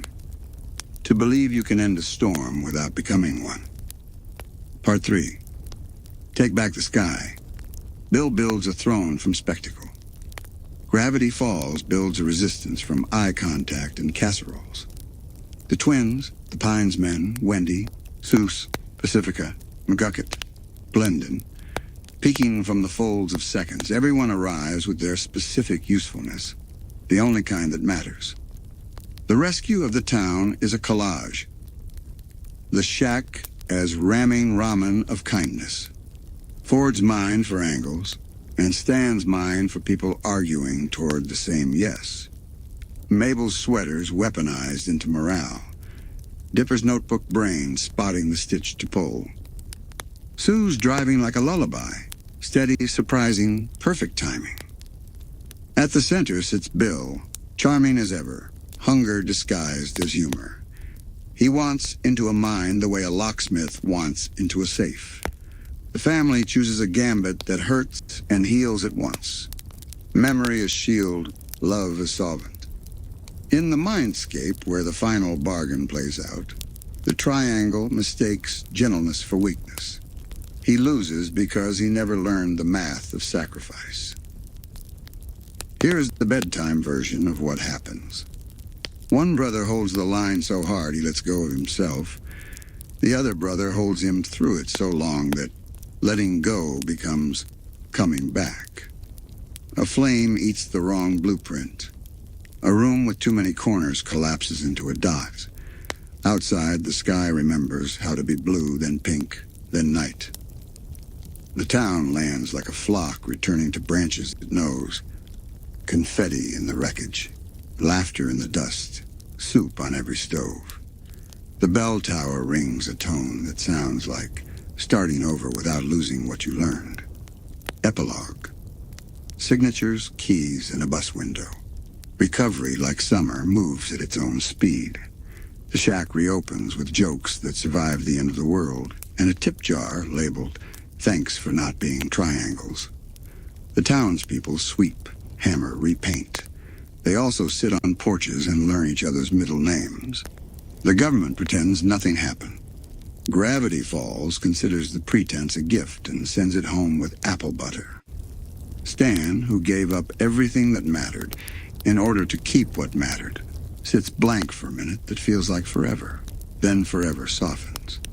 Memories arrive the way birds do, one, then two, then a choir. Because love is a migratory pattern you can trust. A scrapbook opens to pictures that act like keys. Mabel narrates. Dipper fills in dates. Suze cries in a manly way, which looks exactly like regular crying, but with more fist bumps. The recognition lands. The room applauds without standing. Stan blushes, grumbles, and is delighted to be teased again. Ford and Stan find a repair no machine could teach. Brotherhood with fresh bolts. They argue about nothing with the relief of people who know the argument isn't a cliff anymore. They decide to take the Stan of War II out where the horizon owes them a few good looks. The boat smells like hope and oil and salt. It suits them. The twins pack. Packing is an art made of denial and gratitude. Every object asks, "Do I belong in your future?" Most do because futures are generous. Waddles negotiates his seat on the bus with a snort and wins. The shack gives them parting gifts in its own way. A stare that doesn't groan for once. a vending machine that purrs, a door that closes with dignity. Goodbyes in Gravity Falls are rehearsed all summer without anyone noticing. When the morning arrives, nobody practices, they perform. Wendy's hug says see you in the version of the world where our inside jokes never expire. Suze's handshake is the promise of lifetime employee discounts and forever family. Pacifica's wave contains a thank you for the door someone opened in a mansion. McGucket salutes with a gadget that bubbles harmlessly because, for once, he built something silly on purpose. The bus breathes open its doors. The twins climb with backpacks lighter than they should be. Love carries most of the weight. Grunkle Stan adjusts his fez at an angle that means I'm fine. Ford adjusts his glasses at an angle that means me, too.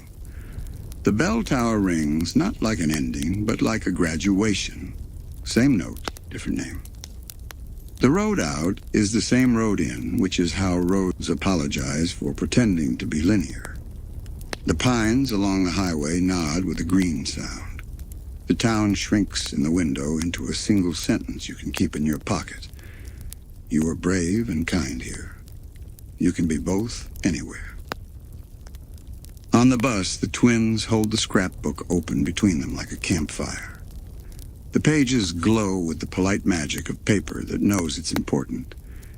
They add 2 signatures to the last page. The ink looks fresh in a way that says the story isn't done. It's portable. Night will come earlier where they're going. School will ask good questions. New friends will learn how to meet them halfway.